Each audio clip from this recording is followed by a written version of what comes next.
कुछ तो आएगा।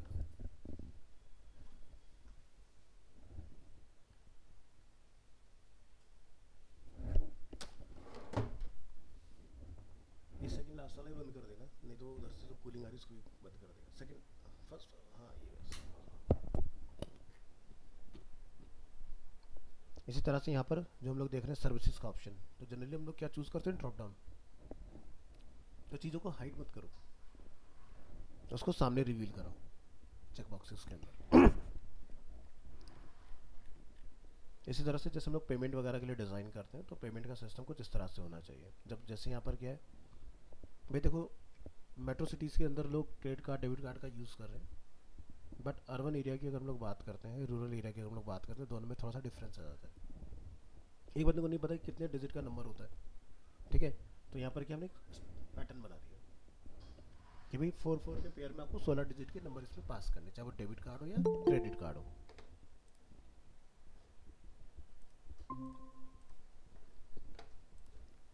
केशव,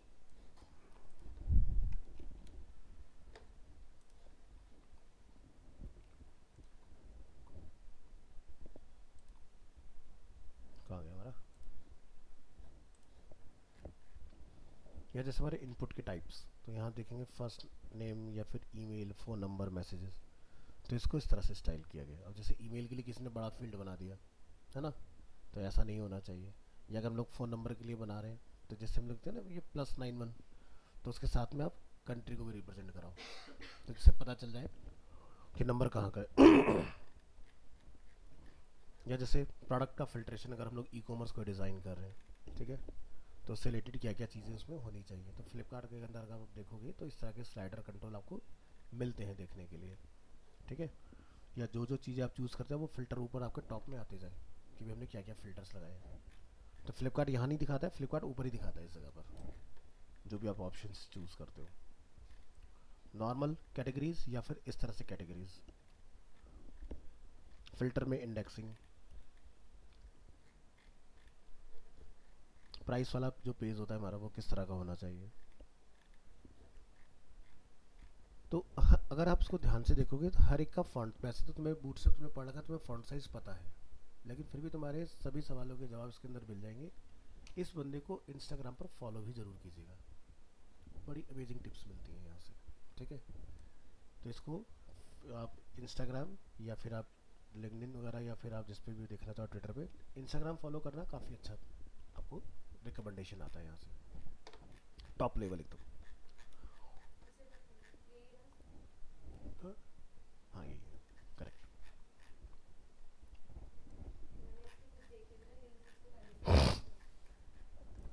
आप लोग ना खाली रील्स देखते हो, इसका ना कंटेंट बहुत अमेजिंग है यूआई यूएक्स के अंदर, बहुत बड़ी टॉप कंपनीज के लिए इस बंदे ने काम किया हुआ है।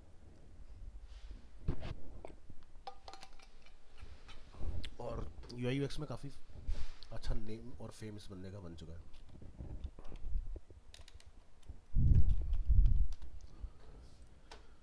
तो सोशल मीडिया पर अगर हम लोग हैं अवेलेबल, तो अपने प्रॉफिट की चीज़ें ढूंढें, ठीक है, जहाँ से हमारी नॉलेज एनहांस हो। जैसे एग्जांपल के तौर पर कई बार क्या होता है ना कि जैसे आप कोई वेबसाइट बनाना चाह रहे हो, तो जैसे हमें कई बार क्या होता है ना, स्क्रीनशॉट की रिक्वायरमेंट होती है, ठीक है। तब स्क्रीनशॉट के लिए हम लोग क्या करते हैं, प्लगइन वगैरह डाल रहे होते हैं कि भाई यहाँ जाएंगे, एक आता है प्लगइन कुछ करके फुल स्क्रीन कैप्चर वगैरह, जैसे यहाँ के मैंने डाल रखा है, पता नहीं या नहीं है, नहीं है शायद इसमें। अब जैसे इसमें नहीं है, हाँ ये रहा फुल पेज। अब मान लो जैसे किसी के पास नहीं है तो क्या करें, तो हमें कोडिंग आती है, तो हम लोग F12 दबा लेंगे अपने यहाँ से। F12 दबाने के बाद आपने क्या करना है, यहाँ पर शिफ्ट कंट्रोल P प्रेस करना है, ठीक है। और यहाँ पर क्या लिखना है, स्क्रीनशॉट। तो यहाँ पर क्या लिखा है, capture full size screenshot, click करो, पूरे पेज का एक स्क्रीनशॉट बन गया 1 गो में, और आप यहाँ से जाकर इसको देख सकते हो।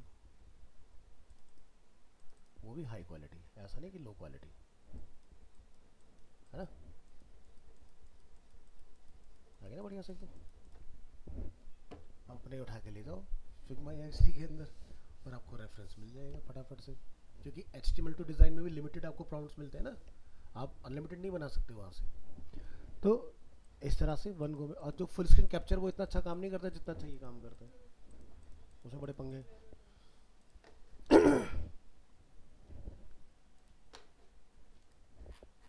Good morning. मुझे तो लगा जॉब लग गई यार, मुझे लगा जॉब लग गई।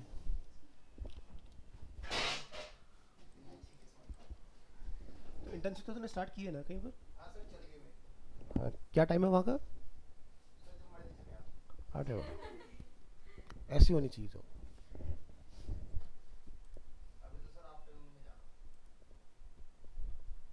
तो क्या काम करा रहे हैं वो लोग? बढ़िया। वेबसाइट या एप्लीकेशन?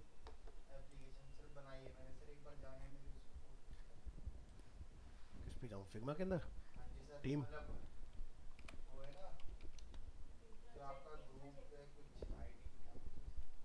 Team team.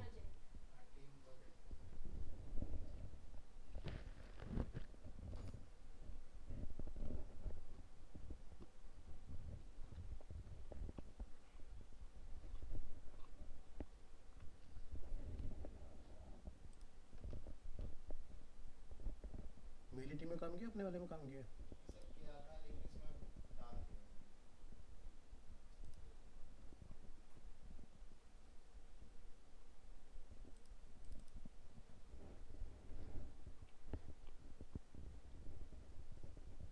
कौन सा वाला है? तुम्हारे में तो जीरो फाइल है।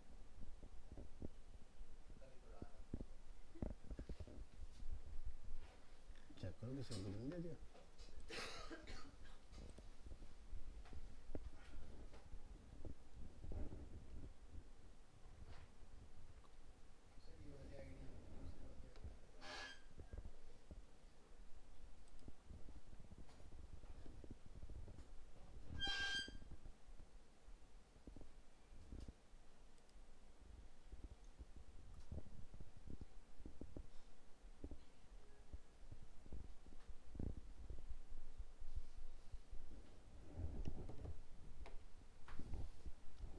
चलो,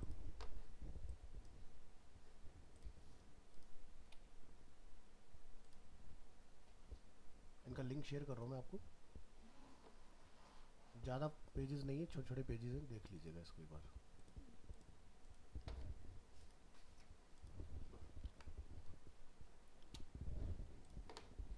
एक और फोल्डर शेयर कर रहा हूँ।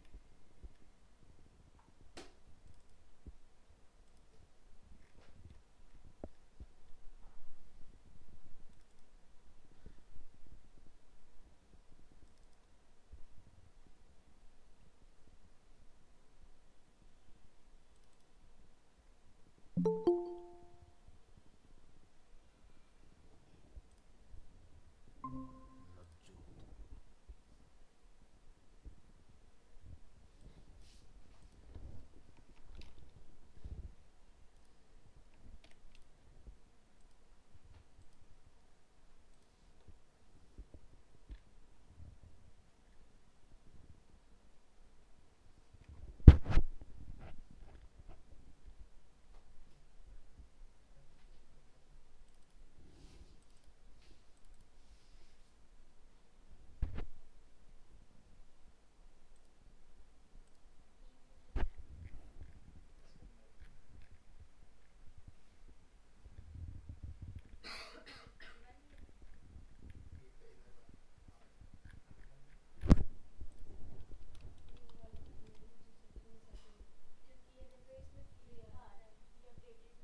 तो इसके पास टीम ऑलरेडी बनी हुई है, उसको मैंने वेरीफाई भी किया हुआ है।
सेलेक्ट तो आपने बिल्कुल अलग ही करना है, उसका मतलब सेंटर से कोई लेना देना नहीं है, ठीक है, ताकि आप लोग एक अच्छा सा फाइनल आउटपुट निकाल के लेकर आओ ब्रेन स्टॉर्मिंग करके, ठीक है।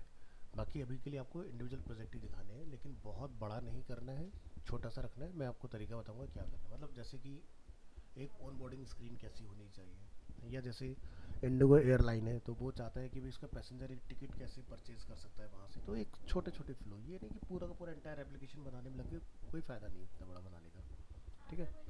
हाँ, बोरिंग सा लगने लग जाता है, कोई सीधी सी बात है, उसके मतलब का नहीं तो उसको क्या ज़रूरत उस चीज़ को देखने की। अब किसी के अगर वो इंटरेस्ट का होगा तो यस वो डेफिनेटली पूरा देखेगा, तो इसलिए आपने छोटे छोटे बनाने, 10-20 स्क्रीन मोर देन इनफ, बहुत बड़ा नहीं बनाना है। खुद खुद से डिसाइड कर लो किसी भी टॉपिक के ऊपर, उसको पूरा बनाने की कोशिश करना, उसमें रोल डिवाइड कर लेना किसका क्या काम है, रिसर्च वाला काम कौन करेगा, यूआई का काम कौन करेगा, यूआई के अंदर फिर कंपोनेंट डिजाइनिंग का काम कौन करेगा, उस तरह से अपना वर्क डिफाइन कर लेना। हाँ जी, कुछ भेजा है,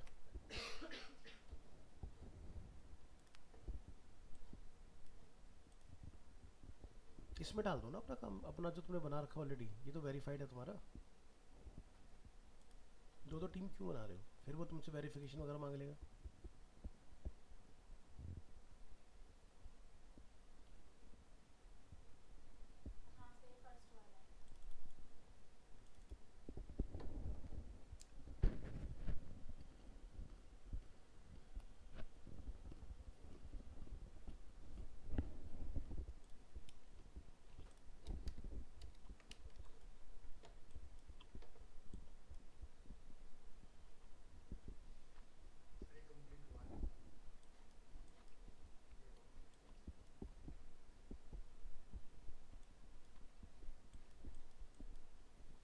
और ये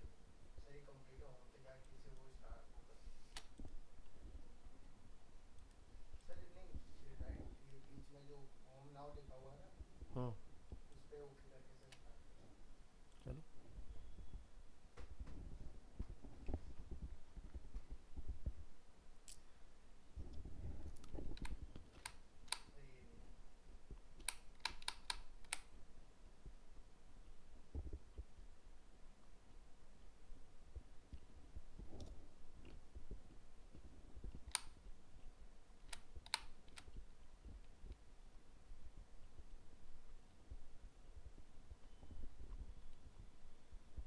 यहाँ से शुरू हो रहा होगा ना तुम्हारा,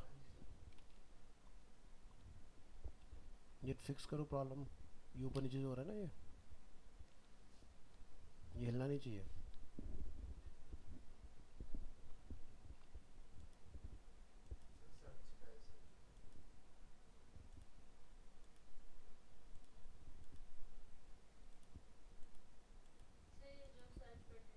नहीं वो मैं दिख रहा है मुझे, कुछ और चेक कर रहा हूँ।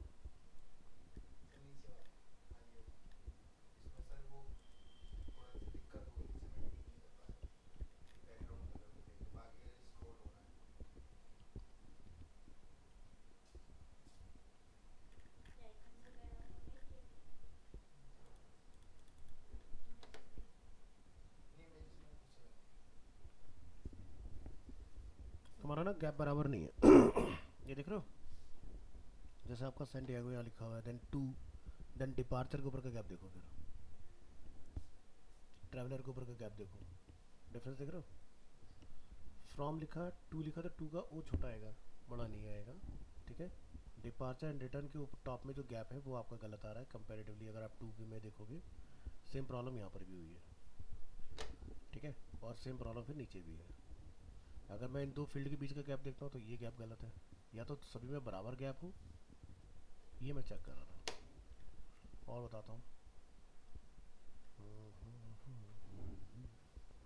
अगर हम लोग बेस में कलर डाल रहे हैं तो अपना जो ये वाला पार्ट आपने बनाया ना, इसको नीचे वाले के साथ जेल मत करो, हाँ, और इसको ना इमेज को छोटा करो, बिल्कुल टच नहीं होनी चाहिए, कार्ड के फॉर्म में दिखे, अभी ये गलत दिखाई दे रही है।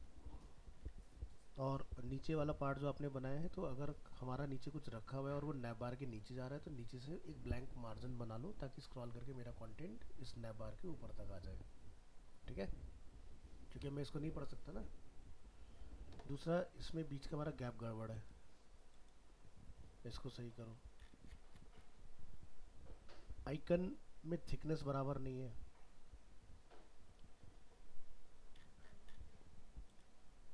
और बर्गर हम लोग सेंटर लाइन वाला क्यों यूज़ कर रहे हैं? सेंटर लाइन वाला बर्गर आइकन क्यों यूज़ कर रहे हैं?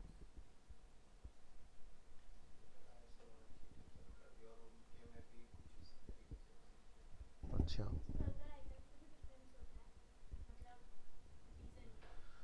जैसे अलग अलग जगह पर ना अलग तरह के आइकन्स होते हैं। जैसे जनरली क्या होता है कि बर्गर आइकन कोशिश ये करो कि तीनों सिमिलर लाइन की हो, मतलब ऐसा ना हो कि एक लाइन छोटा एक लाइन बड़ा। कहीं पर आप देखोगे कि जैसे हॉट डॉग का भी यूज़ होता है, जरूरी नहीं सिर्फ बर्गर आइकन का यूज़ होता है, हॉट डॉग का भी यूज़ होता है।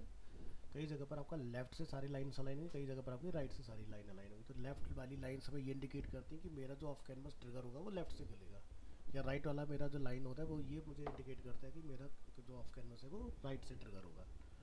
तो चीज़ों के पर्पज़ है। अब जैसे ये वाला पार्ट है आपका, तो ये स्क्रॉलेबल बनाओ। अब मुझे नहीं पता ना इसका कि मास्टर कार्ड में 15% ऑफ आगे क्या है, या तो ये कार्ड यहीं पर एंड हो रहा हो। अब ये आगे मुझे इन्फिनाइट दिखाई दे रहा है, तो इसका मतलब आगे कुछ है जो कि मैं देख नहीं पा रहा हूँ। अब ये जो वाला पार्ट आपने जो लिखा है 23% discount in visa credit card, जिसकी टाइपोग्राफी काफ़ी पुअर है, इसको सही करो। लॉरेम इप्सम डॉलर जो आपने लिखा है ये काफ़ी बड़ा साइज़ है, इसको ठीक करो, है ना। तो ये कुछ इस साइज़ में आना चाहिए। इसको थोड़ा सा देखो क्या बेटर हो सकता है। ये देखो आइकन मूव हो रहा है, किसी भी ऐप के अंदर ऐसी चीज़ें नहीं होती। तो जब भी आप प्लेसमेंट करो तो ध्यान से करो इन चीज़ों की। आपका देखो कहीं पर टाइम ऊपर जा रहा है, कहीं नीचे जा रहा है, हर जगह पर अलग अलग है। तो नॉर्मली देखा जाए तो देखने में अच्छा है, डिज़ाइन में ब्यूटी है क्योंकि आप कलर स्कीम फॉलो कर रहे हो, बट पोजीशन का सारा प्रॉब्लम है ना। अब यहाँ देखो ध्यान से, इधर इस कॉर्नर पर देखना, जैसे हम लोग आगे बढ़ेंगे ना, ये देखो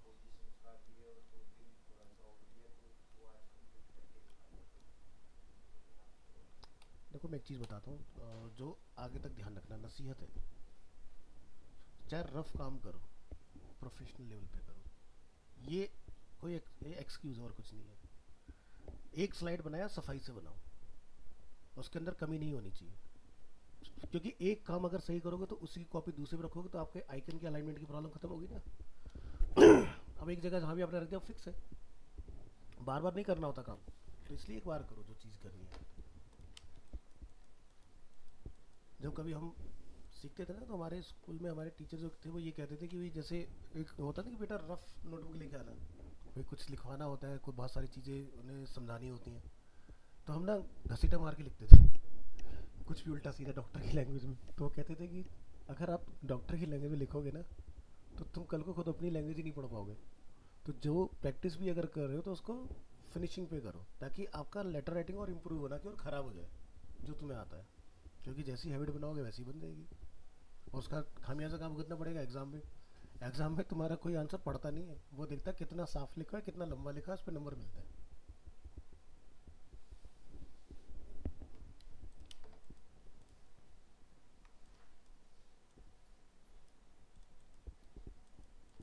कर लो उसको पूरा, अच्छा लग रहा है देखने में।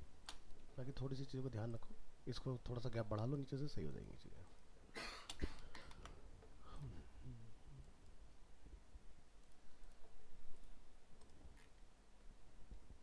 प्रियांशी, 2 नंबर पे चलाना इसको, फैन को, बड़ा ही सफोकेटेड हो रहा है। पहले एक नंबर ही घटाओ इसका, बस बस बस बस। हाँ देखते हैं, ठीक है। बाकी कुछ ये बुक्स मैं आपको और शेयर कर रहा हूँ, जैसे basics of interaction design, usability, elements of user interface design, typographic techniques, UI and UX responsive web design, and UX design overview, and UXD process and workflow.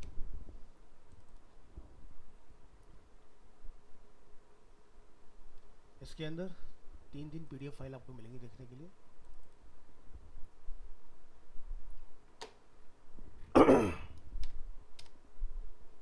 तो इंटरेक्शन डिज़ाइन क्या होता है बेसिकली, जब हम लोग कोई डिज़ाइन बिल्ड कर लेते हैं ना और यूज़र उसके साथ इंटरेक्ट करता है, ठीक है। जैसे कि तुमने अभी फ्लाइट वाला मैकेनिज्म डिज़ाइन किया है, तो वो क्या है, इंटरेक्टिव है।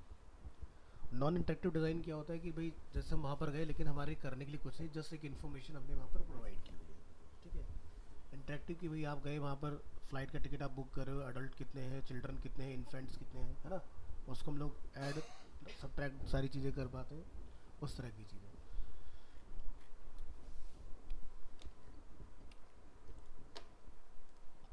ये शायद मैंने आपको शेयर कर दिया, इनको ना बुक मार्क कर लेना या डाउनलोड करके रख लेना अपने पास, ठीक है, पीडीएफ फाइल में।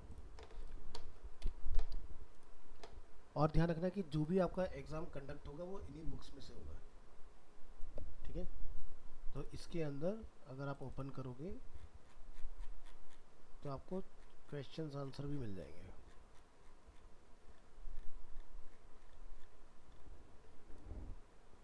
ठीक है, तो इन पे एक नज़र डाल लेना कि कौन सी चीज़ें क्या है।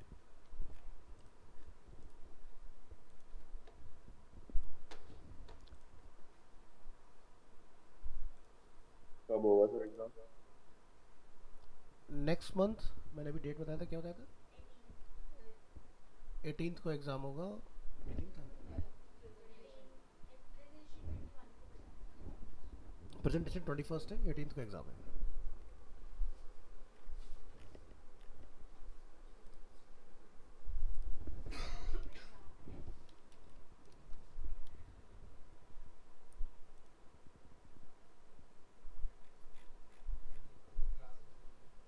नहीं, लास्ट ही समझ लो।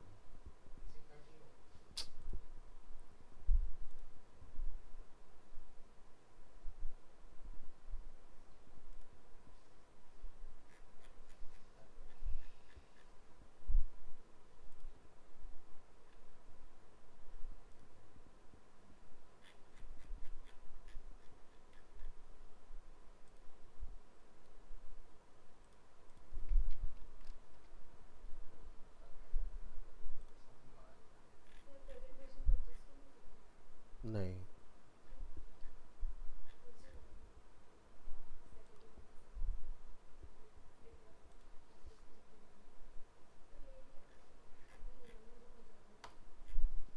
सर कहीं मेरा जाना भी है तो उस दिन। प्रिपरेशन कर दो।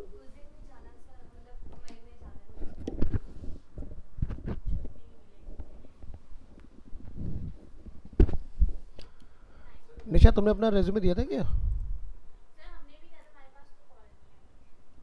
किन किन के पास गई है? एक दो, तुम्हारे पास आगे तीन।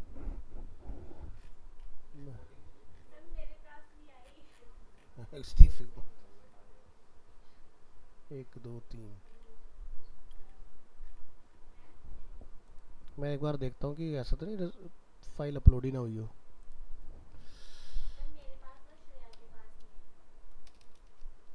अच्छा, चेक करता हूँ। श्रेया, निशा, नीलम, प्रियांशी, मुस्कान, नहीं, 5 लोगों का गया है।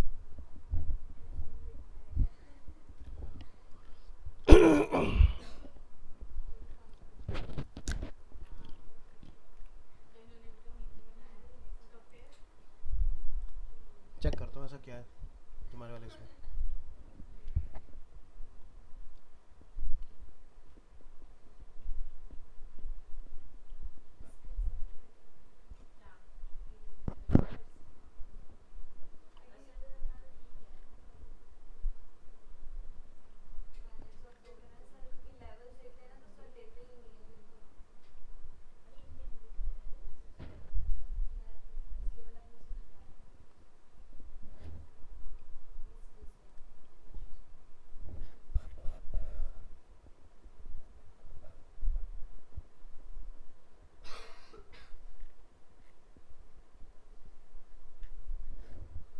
नीलम के पास आया था।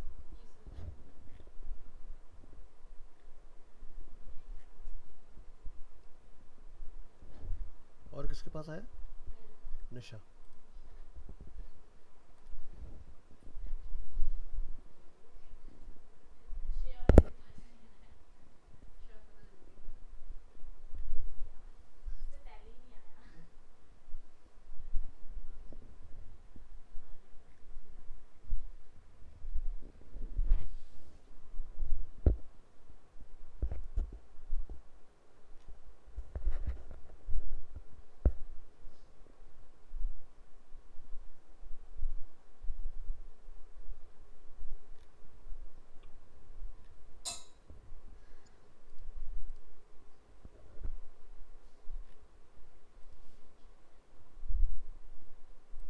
केशा अभी तुम्हारी जॉब कहाँ पर है?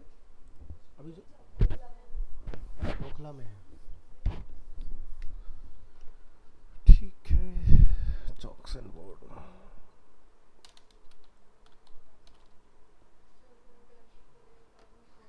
हाँ क्या? नहीं करनी इंटर्नशिप? काम करो, हो जाएगा, थोड़ा सा टाइम लो।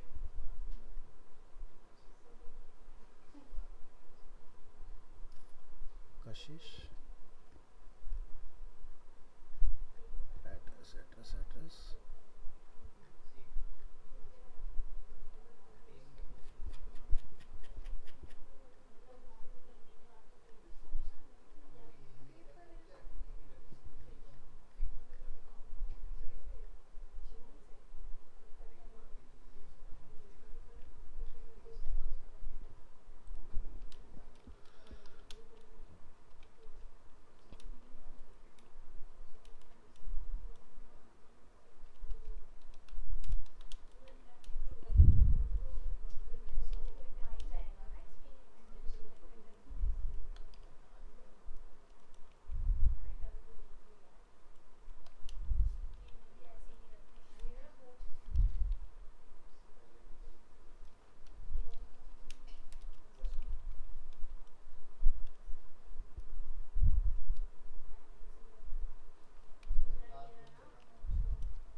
नवजोत ऑलरेडी जॉब कर रही है क्या?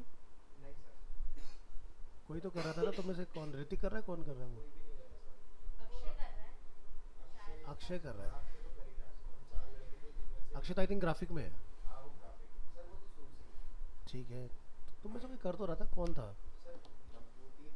हाँ। अच्छा अच्छा, मतलब ओवर होगी ना इंटर्नशिप वहाँ से? अच्छा, तो उसका किस, मतलब यूआई में? ठीक है।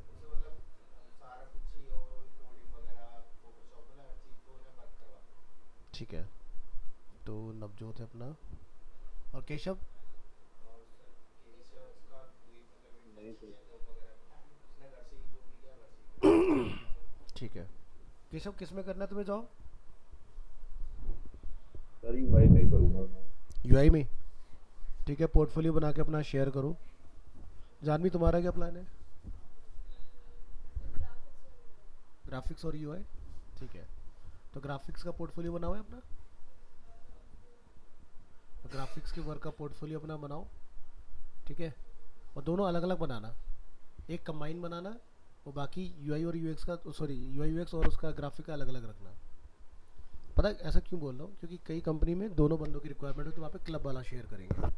और जहाँ पर सिर्फ ग्राफिक का मांगा जा रहा है, तो वहाँ ग्राफिक का है, जहाँ पर सिर्फ यूआई यूएक्स का है तो उसके हिसाब से। नहीं तो होता क्या है, अगर आप सारे स्किल्स बता देते हो ना कि मुझे सब आता है, तो काम तुमसे सारा लिया जाएगा, पैसा तुम्हें एक बंदे का दिया जाएगा।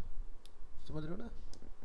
तो अपना थोड़ा सा रिफाइन करके बनाओ रेज्यूमे भी।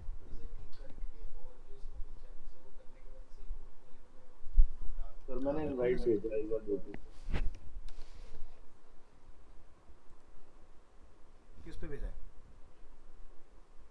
सर पता नहीं आता क्यों नहीं है, मैं भेजता तो हूँ।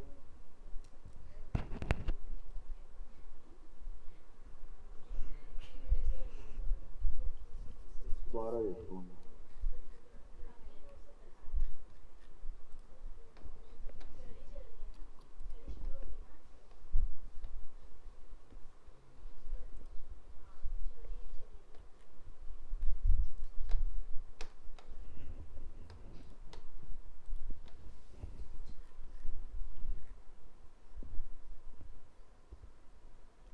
निशा तुम्हारी टाइमिंग क्या है जॉब की?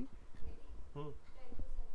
10 to 7। गिटोरनी कितना दूर पड़ेगा तुम्हें तुम्हारे यहाँ से? गिटोरनी मुझे ये नहीं पता, मुझे जगह का पता। आई थिंक ओखला की तरफ ही है ना शायद कहीं, पता नहीं, मुझे नहीं पता।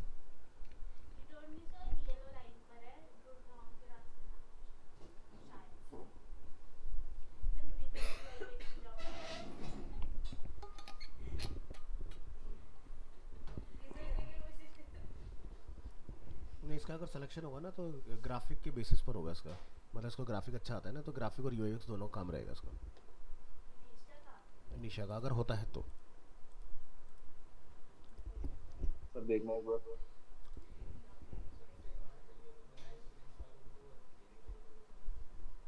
ऐसा नहीं है यार, पता नहीं ऐसा तुमने क्यों मिथ बना रखा है, समझ नहीं आ रहा है। हाँ, क्या कह रहे हैं? मैं भी एरिना से, मैं तो नहीं कह रहा।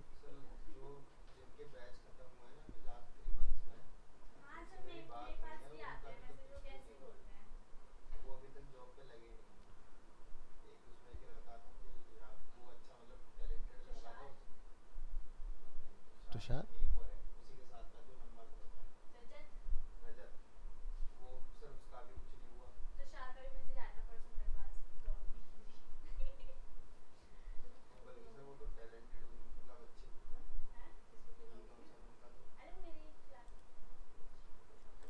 तुम्हें कैसे पता वो टैलेंटेड है? अच्छा, तो मतलब था और ऐसे मतलब टैलेंटेड हो गया? तू है तो मेरे साथ, नहीं तू है तो मेरे साथ भी, अब बता तू क्यों नहीं टैलेंटेड? अब बता ना। ये क्या तुम कैसी बातें करते हो, पता नहीं बचगांड वाली, मतलब कोई तरीके है बात? अरे डर किस बात का? अपने पे भरोसा नहीं होगा तो कैसे ज़िंदगी जियोगे यार? भाई 3 महीने हो गए, अब फिर वही बात कर रहे हो। जो पहले के बच्चे पास आउट हुए, क्या वो अच्छे पैकेज पे क्यों गए? क्योंकि उन्होंने अपने आप को टाइम दिया। तुम चाहते हो कि तुम्हारा कोर्स खत्म हो, तुम्हें तो कोई थाली में रख के जॉब दे दे, कैसे लग जाएगी जॉब? ऐसा नहीं होता यार। टाइम दो अपने आप को, जब तक अपने आप को पॉलिश नहीं करो कैसे लग जाएगी जॉब? ऐसी बेवकूफ़ वाली बातें करते हो पढ़ने लिखने के बाद में यार। अरे भाई उनकी नहीं लगी, उनका प्रॉब्लम। तेरे को अपने आप को देखना है, उनको देखना है, बस तो फिर बात खत्म हो गई। हमें दूसरे का एग्जाम्पल पे चलना है, हमें अपना एग्जाम्पल सेट करना है। अब मैं तेरे को 2 बच्चों का एग्जाम्पल दे रहा हूँ, या उससे पहले जो बच्चे सेलेक्ट हुए वो कैसे सेलेक्ट हो गए? क्या उन्होंने कहीं जॉब की? यहाँ आके पहली बार उन्होंने कंप्यूटर चलाना सीखा, फिर भी आज जाके वो हेड बन गए। इसका इंटरव्यू ही नहीं लिया बंदे ने, बता। मत करो यार ऐसी बात, इरिटेट होता हूँ मैं।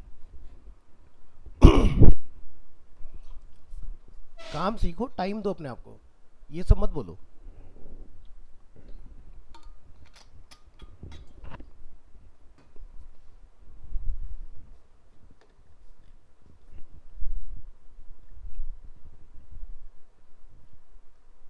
तुम्हें दिक्कतें ना हो, मैं तो खुद ही तुम्हारे रेज्यूमे पुश कर रहा हूँ अपने लेवल पर।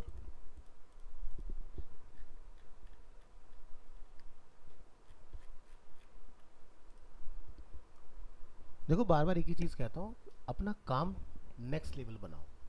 काम अच्छा होगा, जॉब अपने आप मिलेगी। अगर हमारे पास पोर्टफोलियो ही दमदार नहीं होगा तो कैसे काम जॉब लग जाएगी, मुझे ये बताओ। तुम्हें बहुत अच्छा आता है, मैं जानता हूँ, लेकिन तीसरा बंदा तो नहीं जानता ना, तो उसको कैसे यकीन दिलाओगे? अब या तो तुम 2-3 दिन बैठ के उसके यहाँ पर टास्क करते रहो। अब 2-3 दिन के लिए ना तो वो तुम्हें अपने यहाँ पर टास्क करने देगा, तुम्हारे पास कोई काम होगा उसके बेसिस पे तुम्हें कोई छोटा सा असाइनमेंट वो वहाँ पर दे देगा, भाई ये करके दिखा दो। अगर तुमने करके दिखा दिया तो तुम्हारा सिलेक्शन हो गया। ऐसा नहीं है, ये सब मनगढ़ंत कहानियाँ हैं, ना करने के बहाने हैं। कोई ना जाने कितने ऐसे कैंडिडेट्स हैं अरीना के अंदर जो कहते हैं भाई कोर्स करके जॉब नहीं लगती। तुम खुद एग्जांपल दो ना, जैसे तुषार रजत का नहीं लग रही, वो कोशिश कर रहे हैं, जॉब उनकी भी ज़रूर लगेगी, लेकिन अभी उनका वक्त नहीं आया बस। समझ गए ना? अब जैसे वो जिन्होंने अपना अर्बन कंपनी का प्रोजेक्ट दिखाया था, क्या उनके ग्रुप ने अप्लाई नहीं किया? उसमें बहुत सारी लड़कियां थी, प्रीति वगैरह, सबने इंटर्नशिप भी करी। मैंने मना किया था इंटर्नशिप नहीं करना, लेकिन फिर भी की उन्होंने जाके। क्या हुआ उसके बाद में? इंटर्नशिप करने से तुम्हारा लेवल और गिरता है, बढ़ता नहीं है। भाई तुमने फिर 1.5 लाख रुपये क्यों लगाया? मुझे इस चीज़ का आंसर दो। इतना ही लगाया होगा और मोटा मोटी सभी ने। उसके बाद आने जाने का डेली का खर्चा तो कितने हो गए? 2-2.5 लाख रुपये हो गए आराम से। और उसके बाद फिर तुम जाके 5,000 रुपये की इंटर्नशिप करने जाओगे, बताओ मुझे। तो जस्टिफाइड है ये चीज़ तुम्हारे खुद के साथ या तुम्हारे पेरेंट्स के साथ? बताओ, वो क्या बोलेंगे, भाई इतना पैसा इसलिए लगाया था, इससे तो कुछ और कर लेता। तो तुम तो खुद बोलने का मौका दे रहे हो दूसरे को। भाई तुम्हें, अगर तुमने कोई चीज़ की है तो तुमने, वो तुम्हारी चॉइस है। तुम्हें किसी ने पुश नहीं किया था कि भाई जाके ये करके आओ।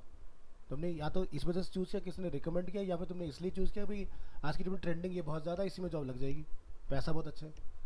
भाई किसी चीज़ को करने के लिए मेहनत करनी पड़ती है, ऐसे नहीं होती चीज़ें। और ये सभी के लिए बोल रहा हूँ, अकेले तेरे से नहीं। लेकिन ये बात मेरे सामने दोबारा नहीं बोलना जो तूने आज बोली है कि उसका बहुत टैलेंटेड है। तूने कैसे चेक किया? मुझे इस चीज़ का लेवल बता। लगने से क्या होता है? ऐसे तो मेरा भी लगता होगा सर बड़े टैलेंटेड है, मैं नहीं हूँ। अरे यार ऐसा नहीं होता है कि, वही तो मैं कह रहा हूँ, एक बच्चा एक टीचर को जज कर रहा है, भाई तू टीचर से ज़्यादा जानता है।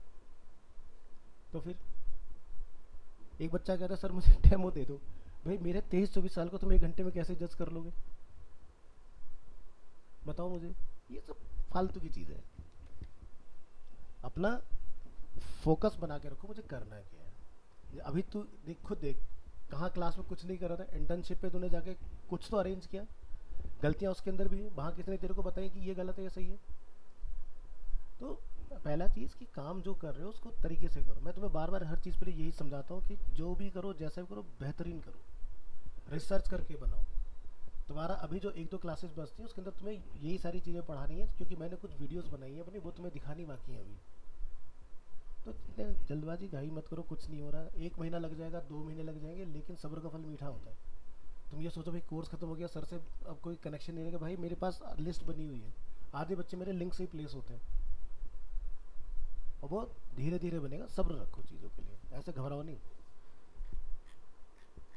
तुम यहाँ से ख़त्म कर लेना, उसके बाद ही मुझसे 10 साल बाद भी मिलोगे ना, तब भी उसी तरीके से मिलूंगा जैसे तुम्हें पहले ही दिन पढ़ाया हुआ है, या जिस दिन तुम यहाँ से ख़त्म करके जाओगे। तो घबराने की ज़रूरत नहीं है। और मैं तो खुद कहता हूँ कि अरीना से जॉब लेनी नहीं हमने। मैं कह रहा हूँ कि जाके तुम उनसे मिलो, शालिनी मैडम से। नहीं भेज रहा ना किसी को भी। क्यों नहीं भेज रहा? क्योंकि वो लगवा ही नहीं पाएंगी तुम्हारी जॉब। उनके थ्रू जाओगे तो वही छोटी छोटी छोटी छोटी चीज़ें मिलेंगी तुम्हें जाके उसके अंदर। तो इसलिए अपने ही नॉलेज पे भरोसा रखो। तुमने जो सीखा है तुम्हें उसके बेसिस पे बहुत अच्छी जॉब मिल जाएगी। हो सकता है किसी की 15 पे जाए, एग्जांपल बता रहा हूँ, अगेन ये नहीं कह रहा कि 15 की लगेगी। हो सकता है किसी की 20 पे जाए।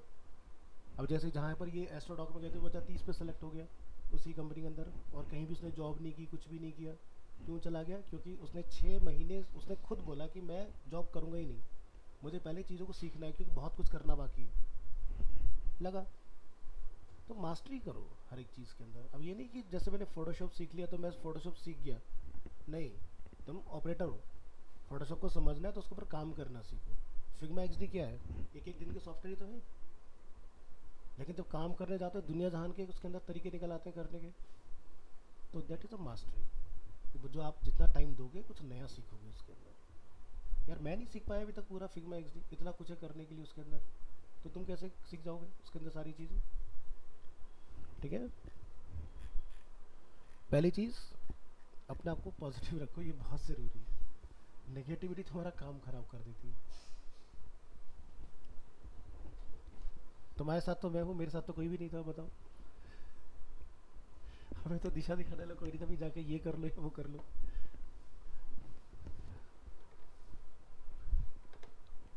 तो पहली चीज़, सोच सकारात्मक होनी चाहिए आपकी, बाकी चीज़ें बाद में। प्लेलिस्ट सीवी ठीक है तुम्हारा।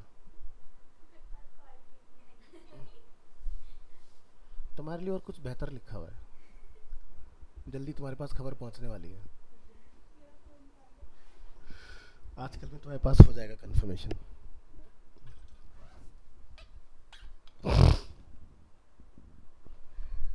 श्रेया की ज्वाइनिंग कब से है?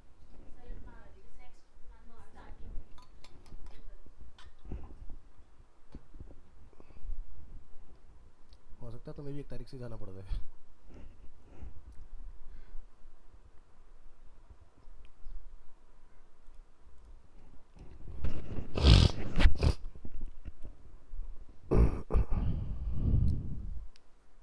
क्या नाम था?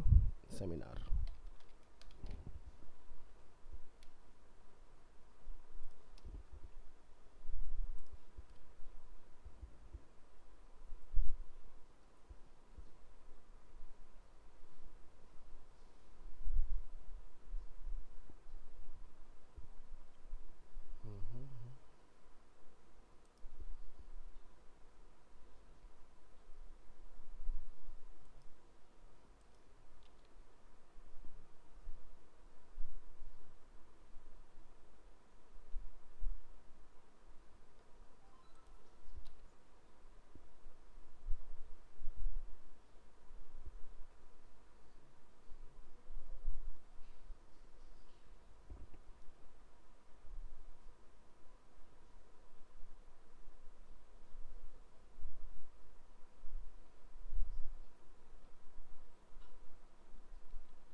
आपके साथ शेयर करूँगा, इसको देखिएगा। फ़िलहाल मैं इसको पूरा आपको एक्सप्लेन करूँगा, ठीक है। इसेंशियल्स ऑफ यूएक्स डिज़ाइन, जो मैंने आपको पीडीएफ दी है वो थ्योरी पॉइंट से है। ये उसका पूरा एक निचोड़ है, मतलब बहुत छोटे इस वर्जन के अंदर, मतलब कि 1-2 घंटे का ये रहेगा, 1-2 घंटे का इसका पार्ट 2 और है मेरे पास, ठीक है। और ये मेरे चैनल से ही है, ये मैंने सारा यूआई यूएक्स को बना के रखा हुआ है अपना कंटेंट, ठीक है, वर्कशॉप वगैरह का। सो यूआई वाला पार्ट अभी तक आप लोग देखते आ रहे थे, जितना भी आपने किया है, जो टूल्स आपने चलाए दैट इज़ अ यूआई। लेकिन यूआई से पहले जो आपका इम्पोर्टेंट रोल आता है दैट इज़ अ यूएक्स। कुछ भी बनाओगे वहाँ पर एक यूज़र एक्सपीरियंस आपको मैनेज करना पड़ेगा। जैसे तुम अभी फ़्लाइट्स की टिकटिंग का बना रहे हो, तो हो सकता है मे बी तुम डायरेक्ट कहीं से देख के बना रहे हो उसको और वहाँ से उस चीज़ को इम्प्लीमेंट करते जा रहे हो, लेकिन सोचो कहीं ना कहीं तो पहली बार वो आइडिया फॉर्म हुआ होगा, किसी बंदे ने सोचा होगा भाई इस तरह से नहीं, इस तरह से होना चाहिए चीज़ों को, है ना। तो जैसे कि अभी हमारा लास्ट एक सेशन था मल्टीमीडिया स्टोरी टेलिंग के ऊपर, उसमें भी हमने यही चीज़ लोगों को समझाने की कोशिश की थी कि जब आप स्टूडेंट होते हो, आपको कोई असाइनमेंट मिलता है, कोई टास्क मिलता है, तो हम लोग क्या करते हैं, सीधे गूगल की तरफ भागते हैं। हमें लगता है सारा कुछ वहीं से आंसर मिलेगा, है ना। बट हम लोग कभी एक डिज़ाइनर की तरह से क्यों नहीं सोचते, क्योंकि अगर आप फ्री पिक से कोई रेफरेंस उठा रहे हो तो वहाँ भी तो किसी न किसी ने बनाया है ना वो डिज़ाइन। ऐसा था नहीं किसी ने वहाँ से पहले से वहाँ पर अवेलेबल था, किसी ने बनाया और अपलोड कर दिया।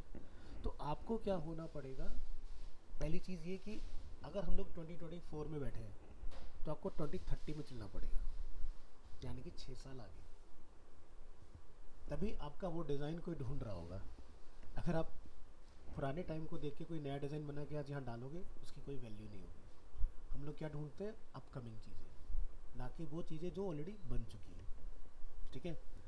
तो इसी वजह से जो आज की डेट में क्लिप आर्ट लाइब्रेरीज वगैरह हैं या जो रेफरेंसेस की साइट्स हैं वो इतनी ज़्यादा पॉपुलर है। जैसे एग्जांपल के लिए पूरे वर्ल्ड में अगर आपने कहीं पर फ्यूचर को एक्सपीरियंस करना हो तो चाइना चले जाओ, जापान चले जाओ, वो हमसे इंडिया से कम 200 साल आगे की ज़िंदगी जी लेंगे, इतना डिफरेंस है टेक्नोलॉजी में।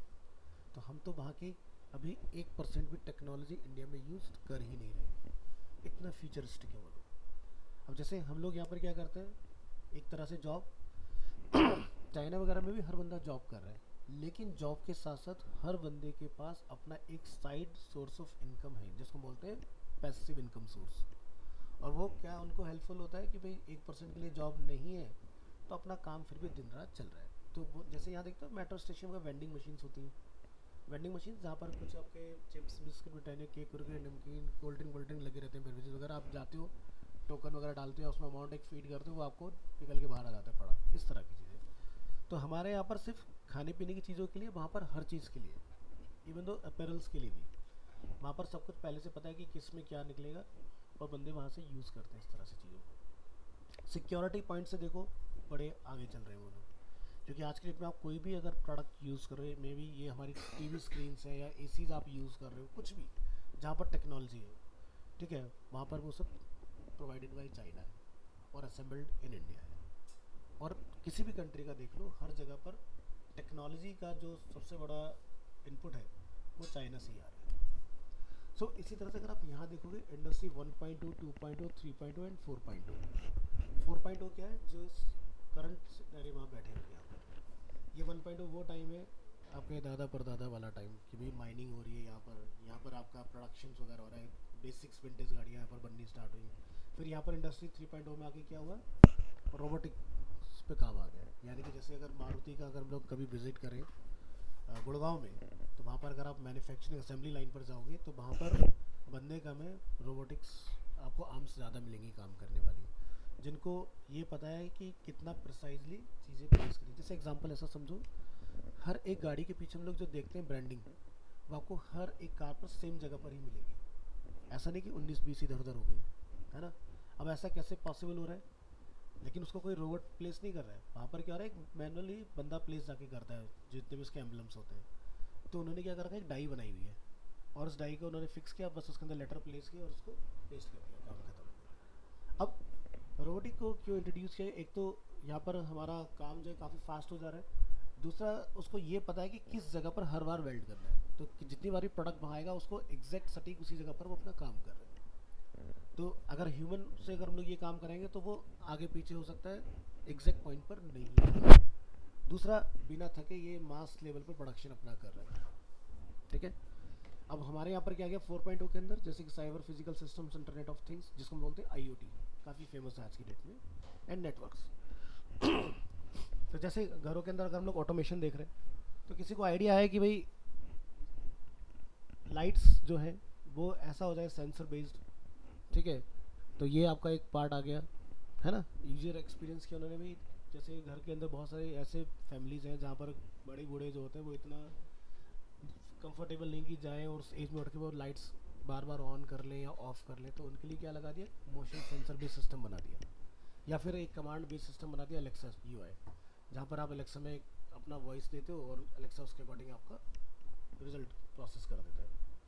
ठीक है, तो यहाँ पर आज की डेट में घर के अंदर ऐसा कोई काम नहीं है जो आप IoT के थ्रू नहीं कर सकते। इवन अगर आप चाहते हो कि मॉर्निंग में जब आप उठो और आपका जो बेडरूम का डायरेक्शन है वो सन डायरेक्शन है, तो आप चाहते हो सुबह जैसी 6 बजे या 7 बजे जब भी आप उठते हो तो कर्टेन आपके ऑटोमेटिकली रोल आउट हो जाए। ठीक है, तो वो भी पॉसिबल है आज की डेट में with the help of technology. ठीक है, तो ये सारे टेक्नोलॉजीज को कहीं ना कहीं आइडिया जो फॉर्म हुआ वो किसने किया, UX डिज़ाइनर। उसने ऐसा कुछ एक्सपीरियंस किया और उसने उसको फिर डिज़ाइन में इम्प्लीमेंट किया। अब हम जो पढ़ रहे हैं वो क्या है, कंप्यूटर बेस्ड और मोबाइल एप्लीकेशन बेस्ड। ठीक है, लेकिन UX जो है वो हर जगह पर इन्वॉल्व है। ठीक है, डे वन से हम यही समझते आ रहे हैं। हर जगह पर कैसे, अगर आप एक कार चला रहे हो, ठीक है, आप में से कोई ड्राइव करता है, कार चलाता है, तुम चलाते हो, तो इंडिकेटर किधर होता है, राइट या लेफ्ट, राइट पर होता है। और वाइपर किधर होता है, वाइपर भी राइट में होता है। हाँ, मैं कहा 2 लीवर मैंने किसी गाड़ी में नहीं देखा आज तक। ये नेक्स्ट लेवल हो गया। तो इसका मतलब क्या है कि जो लेस ड्रिवन चीज़ें होती हैं वो जाती हैं लेफ्ट हैंड साइड, और जो हाईली ड्रिवन होती हैं जो सबसे ज़्यादा यूज़ में आती हैं वो जाती हैं right hand side. Example, car का जैसे इंडिकेटर, आपको हर बार सबसे ज़्यादा टर्न लेने की ज़रूरत पड़ती है। बहुत रेयर होता है जब लोग लॉन्ग रूट पर निकलते हैं एक्सप्रेसवे वगैरह पर, तो स्ट्रेट जाना होता है या फिर आपको ओवरटेकिंग में ज़रूरत आती है। ठीक है, बट वाइपर क्या है कि 12 महीने में से आपका 3 महीने सीजनली यूज़ होता है, तो कहाँ चला गया, लेफ्ट हैंड साइड। अच्छा, ऐसा नहीं कि सभी गाड़ी में ऐसा। अब जैसे वॉक्सवैगन की अगर आप गाड़ी देखोगे तो उन्होंने इंडिया में लाके भी उसको चेंज नहीं किया, उन्होंने लेफ्ट में रखा है इंडिकेटर और राइट में रखा है वाइपर। वो कहते हैं हम चेंज नहीं करेंगे। ठीक है, उन्होंने नहीं चेंज किया। बाकी सभी गाड़ियों में आपको इंडियन एक्सपीरियंस ऐसा ही मिलेगा, सिर्फ एक ब्रांड में नहीं मिलेगा आपको। इसी तरह से अगर हम लोग स्कूटी चलाते हैं, आप मुझसे चलाते हैं कोई स्कूटी, कोई भी नहीं चलाता, चलाते हो, थ्रोटल किधर होता है, रेस जो देते हो राइट में, लेफ्ट में क्यों नहीं होता, लेफ्ट ज़्यादा यूज़ नहीं होता है। दूसरा एक और चीज़ होता है, ना होने के साथ साथ हमारा लेफ्ट बॉडी पर कंट्रोल भी नहीं होता। एक चीज़ भी ध्यान रखना, लेफ्ट में हमारा बहुत लिमिटेड कंट्रोल होता है और बहुत कम टाइम के लिए होता है। ठीक है, या तो आप अपने आप को वेल ट्रेंड कर लो लेफ्ट से काम करने के लिए। अच्छा, एक कमाल की बात बताऊँ, जब छोटा बच्चा होता है ना, अगर आप उसको सिखाओगे लिखना तो वो लेफ्ट से भी लिख लेता है। ठीक है, लेकिन वो बाकी लोगों को देख देख के राइट से हैबिचुअल हो जाता है। छोटा बच्चा जो होता है वो, उसको जैसा करा दोगे वैसा ट्रेंड हो जाएगा। ठीक है, क्योंकि लेकिन हमारे इंस्ट्रक्शंस होते हैं, क्योंकि देखो एक बच्चा जो होता है ना, एक ब्लैंक हार्ड ड्राइव है, वो क्या है, बहुत अच्छा गुड ऑब्जर्वर है, वो बोल कुछ नहीं पा रहा है लेकिन समझता सब है। जैसे मेरा 1.5 साल का बेटा है, अगर मैं उसके बारे में कुछ बात कर रहा होता हूँ उसकी मम्मा से, तो उसको पता है मेरे बारे में बात चली तो हंसता रहेगा। ठीक है, लेकिन अभी कुछ बोल नहीं पाता क्योंकि वो अभी शब्दों को ना बना नहीं सकता। लेकिन 2-3 चीज़ें जो होती हैं बहुत जल्दी बच्चा सीख जाता है, 9-10 महीने के आसपास मम्मी पापा बोलना अपना चालू हो जाता है उसका, या छोटे छोटे शब्द होते हैं 2 कैरेक्टर के, दादा दादी नाना नानी, वो उसका चालू रहता है। तो वो क्या है, धीरे धीरे बड़ी चीज़ों को असेंबल करना स्टार्ट करता है, एकदम से पॉसिबल नहीं होता। ठीक है, उसी तरह से टेक्नोलॉजी जो है वो ऐसा नहीं कि एकदम से आई, आइडियाज़ बहुत पहले फॉर्म हुए, लेकिन वक्त के साथ साथ धीरे धीरे जाके जैसे जैसे रिसोर्सेज अवेलेबल होते गए वो सारी चीज़ें आपकी बनती चली गई। जैसे एग्जांपल के तौर पर ये एक AC का रिमोट आप देख रहे हो, ठीक है, काफ़ी बड़ा है ना। या अगर हम लोग एक TV का रिमोट देख रहे हैं यहाँ पर, तो कितना डिफरेंट हो गया ये टीवी का रिमोट। ऐसा कुछ नहीं कि हम लोग इसमें कुछ एक्सपीरियंस नहीं कर सकते, सारे टीवी के अंदर जितने भी नंबर ऑफ फीचर्स हम लोग यूज़ कर सकते हैं इसी के अंदर, है ना। अब ये रिमोट है एसी का। अब आपके घरों में अगर कोई मॉडर्न एसी लगा होगा तो क्या पहली चीज़ तो इतना बल्कि नहीं होगा, है ना। दूसरा काफ़ी कॉम्पैक्ट हो गया होगा, कंट्रोल बड़े रिफाइन कर दिए गए होंगे उसके अंदर। जैसे यहाँ पर क्या हर एक मोड के लिए अलग अलग बटन दिया हुआ है। अब हमारे क्या होता है टॉगलिंग मोड आ गए, उसी से आपका ड्राई मोड में चला जाएगा, उसी से आपका ऑटो मोड में आ जाएगा, उसी से आपका कूल मोड में आ जाएगा। सारे मोड एक ही बटन पे ना। इसमें क्या सब अलग अलग बना दिए इन्होंने, ठीक है। टेम्परेचर घटाने बढ़ाने के लिए इतना बड़ा बटन बनाया इन्होंने, ठीक है। अच्छी चीज़ है एक यूज़र के लिए, बहुत बढ़िया है उस टाइम के हिसाब से। पूरा थंब इम्प्रेशन आ रहा है देखो इसके ऊपर, है ना। तो मतलब इजीली प्रेस हो सकता है। लेकिन बात वही है कि इतना बल्कि बनाना और चीज़ों को हैंडी बनाना। जैसे पैनासोनिक कंपनी थी मार्केट के अंदर, उन्होंने जब सबसे पहले फ़ोन बनाए वो उन्होंने इतने से साइज़ के बनाए। और पैनासोनिक के एसी का रिमोट भी इतना ही आया था, क्योंकि मेरा ऑफिस में एक लगा हुआ है साउथ एक्स वाले में, तो वहाँ पर इतना छोटा ही रिमोट है उसका। तो ऐसा नहीं कि हम लोग उसको यूज़ नहीं कर पा रहे हैं, हैंडी है, बहुत अच्छा है, लेकिन हर किसी के लिए कंफर्टेबल नहीं है। तो कुछ चीज़ें ऐसी हैं कि जो हम लोग बना तो लेते हैं लेकिन मास लेवल पर वो लोगों से कनेक्ट नहीं कर पाते हैं। और कुछ चीज़ें ऐसी होती हैं कि जो बहुत अच्छे लेवल पर काम कर रही है। जैसे एग्जांपल के तौर पर अगर हम कंप्यूटर चला रहे हैं तो एटलीस्ट माउस इतना बड़ा तो होना चाहिए। एक ग्राफिक डिज़ाइनर के लिए अगर इतना बड़ा स्टैंडर्ड माउस ना हो तो उसके लिए डिज़ाइनिंग कॉम्प्लिकेटेड हो जाएगा। बट एक देखते हो लैपटॉप के साथ एक छोटा सा क्यूट सा माउस भी आता है, छोटा वाला। क्या आप उससे पेन टूल वगैरह लेके कटआउट वगैरह कर पाओगे?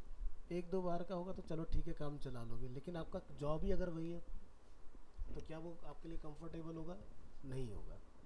तो यही होता है यूज़र एक्सपीरियंस। तो जब आप कोई ऐप डिज़ाइन कर रहे हो तो ऐप डिज़ाइन करते वक्त भी आपने एक यूज़र के पॉइंट से सोचना है, ना कि एक डिज़ाइनर के पॉइंट से। अपने यूज़र के पॉइंट से सोच के चीज़ों को डिज़ाइन में लेके आना है। क्योंकि अगर आप कोई बुकिंग मैकेनिज्म डिज़ाइन कर रहे हो, जैसे बुक माई शो से किसी टिकट बुक किए कभी? अच्छा तुमने किया, और बाकी लोगों ने कभी मूवी का टिकट बुक नहीं किया? अच्छा, चलो अच्छी बात है। तो बुक माई शो पर क्या होता है कि जैसे मान लो एक बंदा अकेले मूवी देखने जाना चाहता है, तो प्रियांशी क्या होता है वहाँ पर? नहीं नहीं नहीं, वो बहुत बात की बात होती है। उससे पहले उन्होंने बड़ा एक, मैं बताता हूँ, नहीं नहीं मैं बताता हूँ उन्होंने क्या किया हुआ है। क्योंकि देखो सीधी सी बात है, जब आप किसी फील्ड में आ जाते हो तो हर चीज़ को आप एक्सपीरियंस करने की कोशिश करते हैं। तो बुक माई शो क्या करता है कि जैसे आपने सिंगल सीट के लिए अगर आपने करना है तो वहाँ पर साइकिल बनी हुई आती है, ठीक है भाई। जाओगे तो ना थिएटर तक तो क्या दिखाएंगे? साइकिल। दो लोग हैं तो दिखाते हैं बाइक, तीन लोग होंगे तो दिखाएंगे ऑटो, चार या पांच लोग हैं दिखाएंगे कार, फिर उसके बाद एसयूवी, फिर एमयूवी, फिर ट्रैवलर तक ले जाते हैं वो लोग। जितने टिकट्स आप बढ़ाते जाओगे तो उनका एक ही भाई देखो इस तरह से उन्होंने रिप्रेजेंट किया चीज़ों को। या जैसे अगर एयरलाइन की टिकट्स वगैरह बुक करते हो तो एक तो होता है कि जब हम लोग कोई मूवी वगैरह देख रहे होते हैं, बीच में नेट थोड़ा सा हमारा डिस्टर्ब हो जाता है, तो क्या आता है लोडिंग आती है जिसको बोलते हैं बफरिंग। सो ऐसे ही जब हम लोग इंडिगो से अगर कोई टिकट बुक कर रहे हैं तो उसमें क्या होता है जैसे आपने डिटेल पुट किया उसका फैच किया सर्च, तो एक होता है ट्रेडिशनल लोडिंग आती है। तो उनका क्या होता है लोडिंग की जगह पर थोड़ा सा यूज़र को अच्छा लगे देखने तो एकदम से प्लेन आता है बड़े स्टाइल में और फ्लाई कर रहा होगा क्लाउड्स के बीच में, और इधर से प्लेन फिर इधर से टेक ऑफ दिखाते हैं, इधर से लैंडिंग दिखा देते हैं जब वो रिजल्ट मिल जाता है उसको ये कुछ लेके आ गया। और उतनी देर के लिए यूज़र वहाँ पर इंगेज भी हो जाता है ग्राफिक्स के अंदर, और उसका जो लोडिंग टाइम है उन्होंने इंटरेस्टिंग बना दिया उस चीज़ को, बोरिंग ना करके। नहीं तो पता चला है डॉट घूम रहे हैं या वो इस तरह का फ्री लोडर घूम रहा है, इरिटेटिंग सा था यार ये तो बड़ा स्लो चल रहा है। लेकिन वहाँ पर उन्होंने उसको इस तरह से रिप्लेस किया। तो यही चीज़ है कि आप यूज़र को अगर कुछ ऐसा अपना बीच में कंटेंट ऑफर कर रहे हो जहाँ पर आप उसका टाइम ले रहे हो तो वो भी इंटरेस्टिंग होना चाहिए। तो एड्स देखते हो, हम जनरली क्या होता है ना जब टीवी वगैरह देख रहे होते हैं कोई इंटरेस्टिंग मूवी वगैरह अगर आ रही होती है तो हम लोग वहाँ पर क्या होता है एड्स देखना पसंद नहीं करते, यार एड्स आए जल्दी से हमारा कंटेंट स्टार्ट हो जाए। बट अब जैसे आप यूआई यूएक्स देख रहे हो तो आपको ऐड भी देखनी चाहिए। तो अब ऐड के नीचे ना क्वेश्चन आता है लिखा हुआ यूज़र एक्सपीरियंस, ध्यान से पढ़ना, बहुत छोटा सा लिखा होता है, ठीक है। तो उसके ऊपर पूरा उनका एक डिस्क्लेमर होता है लिखा हुआ, ठीक है। तो आज की डेट में वो लोग ना उस चित्रण को जो वो हिंदी में जो लिखते हैं उसको वो लिखते हैं यूज़र एक्सपीरियंस जो है वो जस्ट प्रोडक्ट को डेमोन्स्ट्रेट करने के लिए, ठीक है। May be real product may be similar और डिफर, इस तरह से करके वो लोग डाल देते हैं वहाँ पर। तो अभी कुछ ब्रांड ने अपना स्टार्ट किया है, अगर आप नोटिस करोगे टीवी के ऊपर ना पॉज करके, क्योंकि आज के डेट पॉज करने का फीचर तो सभी टीवी के अंदर अवेलेबल होती है, या अगर जिसमें अगर सेटेलाइट टीवी नहीं होता तो वहाँ पर तो हमारे रिमोट में फ्रीज़ का बटन होता है, तो आप स्क्रीन को फ्रीज़ कर सकते हो, तो चलता हुआ टीवी रुक जाएगा उतनी देर के लिए। तो 4.0 वाला जो हम लोग पार्ट देख रहे हैं यहाँ पर आके, और 3.0 वाला जो हम लोग पार्ट देख रहे हैं यहाँ पर, जितना भी काम था वो था सारा कुछ मैनुअल। यहाँ से हमारा स्टार्ट हुआ ऑटोमेशन, ठीक है, यानी कि टेक्नोलॉजी इन्वॉल्व होना स्टार्ट हुई, और यहाँ पर आके तो हमारा नेटवर्क इसमें और इन्वॉल्व हो गया। यानी कि जो ऑटोमेशन चल रहा था, जो हम लोग कंप्यूटर इलेक्ट्रॉनिक्स कंपोनेंट्स यूज़ कर रहे थे, अब वो क्या है, रिमोटली हैंडल भी किए जा सकते हैं। जैसे आज की डेट में आप यहाँ बैठे हो, आप और आपको अपने घर से कंप्यूटर में कुछ काम करना है, तो सो मैनी टूल्स अवेलेबल है, जैसे कि क्रोम का रिमोट डेस्कटॉप आता है, या फिर जैसे आपका टीम वीवर होता है, या एनी डेस्क होता है। लेकिन इन सबसे पहले, बहुत पहले, तकरीबन 10 से 12 साल पहले माइक्रोसॉफ्ट ने इंट्रोड्यूस किया था स्काई ड्राइव, ठीक है, जैसे गूगल ड्राइव होता है ना, तो माइक्रोसॉफ्ट ने बनाया स्काई ड्राइव। स्काई ड्राइव अगर आप बहुत अच्छे से कॉन्फ़िगर कर लेते हो, और आप मान लो जैसे बॉम्बे में रह रहे हो लेकिन आपका कंप्यूटर यहाँ पर, आप कितना डेटा आप कैरी करोगे, कोई ना कोई पार्ट हो सकता है छूट जाए, लेकिन आपको उसकी ज़रूरत आ गई ऑल ऑफ सडन, तो आप स्काई ड्राइव की हेल्प से, अगर आपके घर में नेट कनेक्टेड है, तो अपने कंप्यूटर को रिमोटली ऑन भी कर सकते हो, ऑफ भी कर सकते हो। अभी तक के ये पॉसिबल है सिर्फ कि हम लोग रिमोटली किसी चलते हुए कंप्यूटर को हैंडल कर सकते हैं, लेकिन बंद कंप्यूटर को हैंडल नहीं कर सकते। लेकिन माइक्रोसॉफ्ट ने ये बहुत पहले फीचर इंट्रोड्यूस किया था कि अगर हम नेट पर कनेक्टेड है तो हम किसी ऑफ कंप्यूटर को ऑन भी कर सकते हैं, ठीक है, तो ये सिस्टम उन्होंने इंट्रोड्यूस कराया था। आगे बढ़ेंगे इसके अंदर।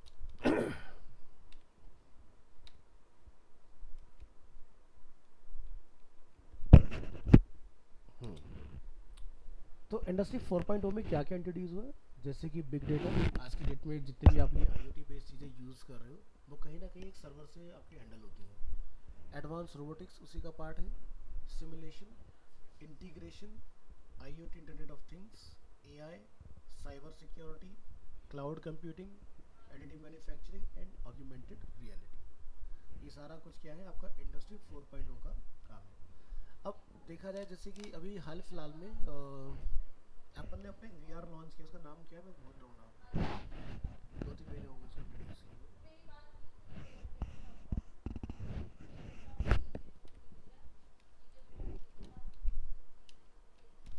विजन प्रो, ठीक है, विजन प्रो एप्पल ने जो इंट्रोड्यूस किया है, ये एक ऐसा VR इन्होंने बनाया अब तक का नेक्स्ट लेवल। यानी कि नॉर्मल VR में और इसमें क्या डिफरेंस होता है कि नॉर्मल VR में अगर आपने एक बार लगा लिया तो आप उसके अंदर के कंटेंट को एक्सपीरियंस कर पाते हो, लेकिन बाहर की दुनिया से आप कट ऑफ हो जाते हो, ठीक है। लेकिन विजन प्रो के अंदर क्या है कि आप VR पहने पहने बाहर की दुनिया से भी इंगेज हो, क्योंकि इसमें कैमराज अवेलेबल है, आप बाहर क्या चल रहा है, आप मतलब रोड पर इसको पहन के भी चल सकते हैं, आपको सब दिखता रहेगा। प्लस जैसे एक गूगल ने बहुत पहले इंट्रोड्यूस किया था गूगल लेंस। गूगल लेंस का बेनिफिट क्या होता है कि जैसे मान लो कि भाई प्रियांशी ने एक कुर्ती पहनी हुई है, और वो किसी ने सर्च करना है कि भाई कहाँ से ली, या कहाँ से मिल सकती है, या इसका प्राइस क्या है, या इसके ऑल्टरनेट स्टोर कौन से हैं, ठीक है। तो सैमसंग भी लेके आया था इस फीचर को, सैमसंग के फ़ोन में इंटीग्रेटेड फीचर होता है, क्योंकि मैंने 2013 में सैमसंग का लिया था गैलेक्सी S4, दैट टाइम का सबसे एक्सपेंसिव फ़ोन हुआ करता था वो, जब आईफोन भी इतना एक्सपेंसिव नहीं था, तो उसके अंदर ये फीचर डाला गया था। तो उसमें क्या था कि ये फीचर इंट्रोड्यूस था, गूगल ने बनाया। अब गूगल में क्या है, सबसे बड़ा लेंस का फ़ायदा था कि वो प्रोडक्ट के बारे में तो बताता ही है। अब मान लो आप डिफरेंट कंट्री में गए, चाइना में हो फिलहाल, आप ऐसा समझो तो बड़ा खतरनाक होता है कि तो लाइन आर्ट में पूरा लिखा होता है, और इतने से उसमें उनका पूरा पैराग्राफ होता है। तो आप कैमरा जैसे पॉइंट करोगे सारा कुछ एक्सप्लेन कर देगा उसमें लिखा हुआ क्या है, ठीक है। और दूसरा चाइना वालों ने क्या कर रखा है, सबसे बढ़िया चीज़ कि अगर किसी चाइनीज़ से आप इंटरेक्ट कर रहे हो, हमें तो समझ आती नहीं, और ऐसा तो है नहीं कि जाके आप तुरंत सीख जाओगे, तो उन्होंने ना ट्रांसलेटर बनाए हुए हैं। वो डिवाइस में कुछ बोलते हैं, वो आपको इंग्लिश में कन्वर्ट करके सुना देगा, आप इंग्लिश में जो बोलेगा उसको चाइनीज़ में कन्वर्ट करके सुना देगा। तो उन्होंने कम्युनिकेशन को इतना आसान बना दिया वहाँ पर कि मतलब समझने की ज़रूरत नहीं ज़्यादा कुछ, डिवाइस बीच में ले लो, रेंट पे भी मिलती है, और आप खरीद भी सकते हो, ज़्यादा एक्सपेंसिव भी नहीं आती है, और आप उसके थ्रू बहुत इजीली कम्युनिकेट कर सकते हो आपस में, ठीक है। सो VR ऐसा नहीं कि आज की डेट का पार्ट है, VR को भी इंट्रोड्यूस हुए तकरीबन 10 साल हो चुके हैं, ठीक है। लेकिन अब जो UI UX का नेक्स्ट लेवल है वो है VR, ठीक है। अब वी आर बेस्ड चीज़ें चल रही हैं। अब जैसे एग्जांपल के तौर पर डेस्कटॉप होते थे, डेस्कटॉप से ट्रांसफॉर्म होकर हम लोग किस में आ गए, लैपटॉप के अंदर। आने वाले 5 से 6 साल में लैपटॉप का भी भविष्य खत्म हो जाएगा। अब आपके पास सिर्फ टैबलेट जैसा एक पार्ट रह जाएगा जिसमें कोई डिस्प्ले नहीं होगा। आपने जस्ट एक गियर पहनना है, उसी में आपके डिस्प्ले होंगे। एक स्क्रीन, 2 स्क्रीन, 10 स्क्रीन, जितनी बनानी है बना लो। कहीं पर भी जाकर टेबल में बैठो, रेस्टोरेंट में बैठो, किसी को डिस्टर्बेंस नहीं, कुछ नहीं, आप सारा काम कर सकते हैं कंप्यूटर में, इवन दो डिज़ाइनिंग में। बस अपना उस डिवाइस से माउस वाउस सब कनेक्ट करो और अपना बैठ के स्पेक्स पहन के काम करते रहो। तो ये आ गया वीआर का नेक्स्ट लेवल, ये टेक्नोलॉजी है। यानी कि अब हमें स्क्रीन की ज़रूरत नहीं है। अब इसके एडवांटेज हो गए कि मोबिलिटी हमारे लिए बहुत बढ़िया होगी। तो भाई टेक्नोलॉजी हमेशा अपने साथ एक डिसएडवांटेज लेके चलती है ना। डिसएडवांटेज ये होगा कि आई साइड आपकी और ख़राब होगी। भाई सीधी सी बात है, हमारा विजन बहुत रिस्ट्रिक्टेड हो जाएगा ना।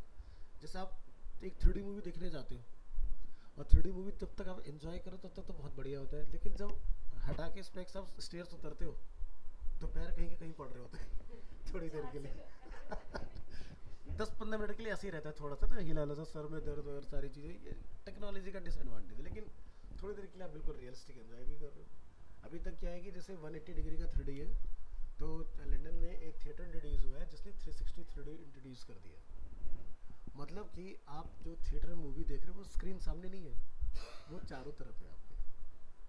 ठीक है, तो तो वो उन्होंने एक नेक्स्ट लेवल एक्सपीरियंस बनाया। तो हर कंपनी कुछ ना कुछ नया एक्सपीरियंस लेके आ रही है। ठीक है, लेकिन ये जो एक्सपीरियंस है ये शॉर्ट टर्म के लिए बहुत अच्छे हैं, लॉन्ग रन में अच्छे नहीं है। ठीक है, अब ये वाला जो पार्ट है इसका अगर हम लोग देखें, शायद इसकी कॉस्टिंग उन्होंने काफ़ी हाई रखी है। इवन जो इसमें भी आप लड़की की आंखें देख रहे थे ना, ये क्या है कि ये प्रोजेक्ट कर रहा है सामने वाले को कि सामने वाला बंदा ऐसा है। ये खुद आपका विजन, जो आपका जो फेशियल एक्सप्रेशन उसको बना देता है सामने। आप अंदर जो एक्सप्रेशन दे रहे हो, जैसे ऐसे ऐसे करते हैं ना लोग, वो सब बाहर वाले को ऐसे ही दिखा रहा होगा। जबकि ऐसा सी थ्रू कुछ है नहीं इसके अंदर। बाहर वाले को दिक्कत ना हो उसके लिए अलग डिस्प्ले लगा दिया उसमें, अंदर वाले के लिए अलग है।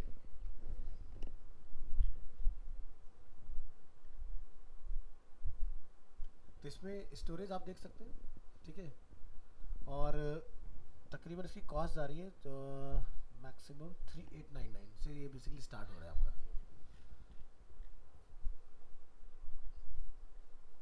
3899 को अगर हम लोग आज की डेट में देखते हैं USD इन INR, ये इस VR की कॉस्ट है। क्रेजी लोग खरीद ठीक है भाई, हर कोई बंदा चाहता है एक्सपीरियंस करना चीज़ों को, तो नेक्स्ट लेवल एक्सपीरियंस भी है इसका। मतलब आप ये सोचो कि ये आपको एक अलग ही वर्चुअल दुनिया में लेके जा रहा है। इससे पहले सोनी एक VR लेके आया था अपना। सोनी ने क्या किया था कि जिससे आप कोई मूवी देखना चाहते हो, IMAX एक्सपीरियंस करना चाहते हो, तो वो उन्होंने अपने VR के थ्रू लोगों को एक्सपीरियंस दिया। तो काफ़ी कुछ है इसके अंदर। तो VR का बेसिकली ट्रेंड स्टार्ट कहाँ से? अगर हम लोग दिल्ली NCR की बात करते हैं ना, तो जितने भी रियल स्टेट वाले लोग हैं, तो क्या होता है जब हम लोग कोई प्रॉपर्टी देखने जाते हैं ना, तो या तो एक अंडर कंस्ट्रक्शन प्रॉपर्टी में दिखा दी जाती है, या फिर हमें एक सैम्पल फ्लैट दिखा दिया जाता है। अब एक ऐसा बिल्डर है जिसने जस्ट अपना प्रोडक्ट इंट्रोड्यूस किया। जैसे मैं एक्सपीरियंस अपना बताता हूँ गौर सिद्धार्थम के साथ, जो NH24 के ऊपर प्रोजेक्ट बना। 35 फ्लोर्स की उन्होंने पूरी बिल्डिंग बना के खड़ी कर दी, लेकिन वो उनकी बिल्डिंग बनी थी 2014 से। अब 2014 में जब वो प्रोडक्ट उनका प्रोजेक्ट इंट्रोड्यूस हुआ, तो उनके पास कुछ भी नहीं था, खाली लैंड एक्वायर किया था उन्होंने। वहाँ पर एक बोर्ड लगा दिया, गौर काफ़ी बड़ा फेमस बिल्डर है मार्केट के अंदर, जैसे अजनारा, सुपरटेक इस तरह के, तो वैसे गौर का भी काफ़ी नेम। तो उन्होंने फर्स्ट टाइम बेसिकली जो लोगों को प्रॉपर्टी के बारे में दिखाया, पूरा प्रोजेक्ट कि हम क्या बना रहे हैं, क्या फैसिलिटीज़ रहेंगी उसके अंदर, वो उन्होंने VR के थ्रू दिखाया। अब बंदा वहाँ पहुँचता है, कहते हैं कि सर क्या है प्रोजेक्ट, ब्रोशर पे कोई बंदा को समझ नहीं आता क्योंकि वो 2D होता है ब्रोशर। तो उन्होंने बोला सर ये VR पहनो आप, बस यहाँ बैठे रहो। ठीक है, और उन्होंने एक एरिया मार्क कर रखा था जितने एरिया में आपने घूमना है, बस VR पहन के आप उतने एरिया में वॉक करो और पूरा आप प्रोजेक्ट घूम लो उनका, क्या है क्या नहीं है सारी चीज़ें। तो देखते हैं जैसे बाहर के हम लोग कुछ रील्स वगैरह देख रहे होते हैं, एक बंदे को VR पहना देते हैं, उसको छोड़ देते हैं, बेचारा उसको फील होता है जैसे वो रोलर कोस्टर से नीचे गिर रहा है। तो VR इतना रियलिस्टिक हमें चीज़ों को दिखा देता है। या जैसे आप मॉल वगैरह में जाते हो, 2 चेयर का आप कॉम्बो देखते हो लगा हुआ, तो उसके अंदर भी काफ़ी हाई फाई आपको, उसमें क्या AR और VR दोनों चीज़ें। ऑग्यूमेंटेड रियलिटी और वर्चुअल रियलिटी में क्या डिफरेंस होता है कि एक वीआर सिर्फ आपको वर्चुअल रियलिटी दिखाता है, ऑग्यूमेंटेड रियलिटी कि भाई अगर हम लोग स्लो फील कर रहे हैं तो वो आपको फील होगा, वो चेयर हल्की से आगे टिल्ट हो जाएगी, या जैसे आप दौड़ रहे हो तो चेयर में आपको वाइब्रेशन उस तरह के फील होंगे। ठीक है, तो ये AR और VR दोनों का कॉम्बिनेशन हुआ। जैसे देखा 7D सिनेमा, तो जैसे पहले छोटे छोटे 15 मिनट के शोज़ होते थे, आज के डेट में 4DX इंट्रोड्यूस हो गया। 4DX क्या है, अगेन उसी का ही पार्ट है। तो उन्होंने कहा भी लोगों को मूवी का एक्सपीरियंस ऐसा दो कि उसके लिए लाइफ टाइम एक्सपीरियंस बन जाए। तो बड़ी बड़ी जो मूवीज़ हैं, जैसे अगर आप उसमें जाते हो बुक माई शो के अंदर, और ये हमारे यहाँ पर अवेलेबल है। तो सबसे पहला जो हमारा स्टार्ट हुआ PVR लॉजिक्स नोएडा से स्टार्ट हुआ। यहाँ पे सर्च करो 4DX।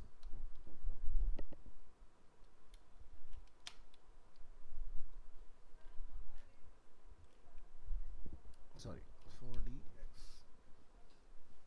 तो जैसे यहाँ पर कुंग फू पैंडा 4 एग्जाम्पल के लिए अगर लोग देखें तो ये देखो 4DX में आई है मूवी, 4DX 3D। और ये आपका गॉडजिला वाला भी प्रोजेक्ट इनका उसी में आया हुआ है 4DX के अंदर। ठीक है, तो यहाँ पर देख रहे हो अलग अलग टाइप्स ऑफ 3D हैं, जैसे कि MX4 3D, 4D 3D, 4DX 3D, ice 3D, 3D screen X, IMAX 3D, different types of आपको देखने के लिए मिलेंगे। तो 3D में भी बहुत सारे टाइप्स हैं। ठीक है, तो इन सभी के अंदर एक्सपीरियंसेस क्या मिल रहे हैं, जैसे एक छोटा सा अगर मैं यूट्यूब वीडियो के थ्रू आपको दिखाने की कोशिश करूँ।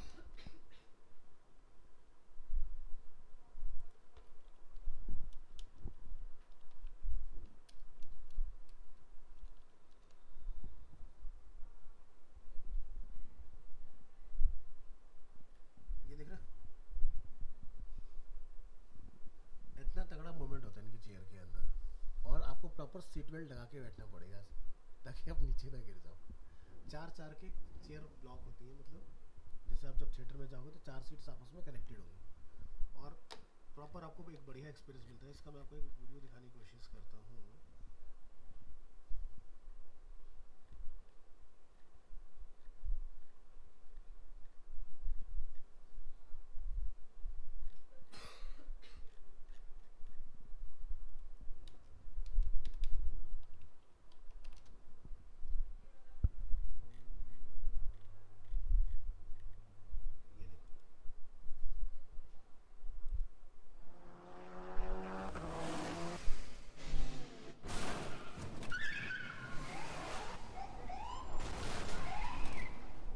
तो जो मूवी देख रहा है वो भी ऐसे फील कर रहा है।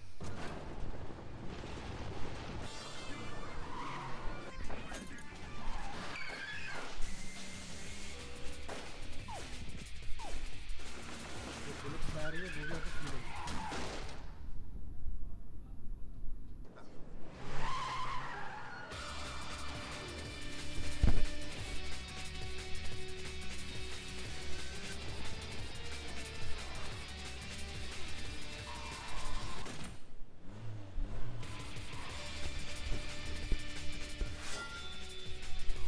Absolute cinema मतलब experience. बहुत नया है, 4DX. मतलब इंट्रोड्यूस है 4-5 साल हो चुके हैं अपने यहाँ पर। तो अब अगर कोई मूवी देखने जा रहे हो तो एक बार एक्सपीरियंस करो 4DX। आपके सबसे नज़दीक में PVR लॉजिक्स के अंदर है। जॉन अब्राहम ने इसका इनॉग्रेशन किया था, और तब से लेके आज तक इसके शो कभी खाली नहीं गए। मतलब इसमें बहुत ज़्यादा लोग नहीं होते, मतलब 50-60 लोग की सिटिंग्स होती है इसके अंदर मैक्सिमम। लेकिन हाँ, आप सब कुछ फील करोगे, मूवी तो फील कर ही रहे हो, आप वाटर फील करोगे। अगर कोई मूवी जैसे थॉर मूवी देखने का तो थंडरबोल्ट पूरा थिएटर में फील होगा आपको, स्क्रीन के अंदर अलग, आपको अपने ऊपर अलग फील होगा। सेंट, स्मेल, एयर, सब कुछ फील करोगे आप इसके अंदर। तो चेयर के पीछे ना वाटर स्प्रिंकल्स होते लगे हुए, तो जैसे मान लो कोई पानी में गिरा तो स्प्लैशेस आपके ऊपर आए। तो अच्छा एक्सपीरियंस इन्होंने बनाया इसके अंदर। मैं सारी 4DX ही देखता हूँ, मैं नॉर्मल देखते ही नहीं। या तो IMAX 3D देखता हूँ, इसको देखो ये भी उसी के अंदर है। IMAX इतनी जाइंट स्क्रीन होती है कि मतलब आप उसके सामने चीटी के साइज के हो, इतनी बड़ी स्क्रीन होती है। मतलब जब आप जाओगे ना थिएटर में, आप कहोगे ये क्या है? दिखा तो IMAX का भी बहुत ही लार्ज साइज होता है।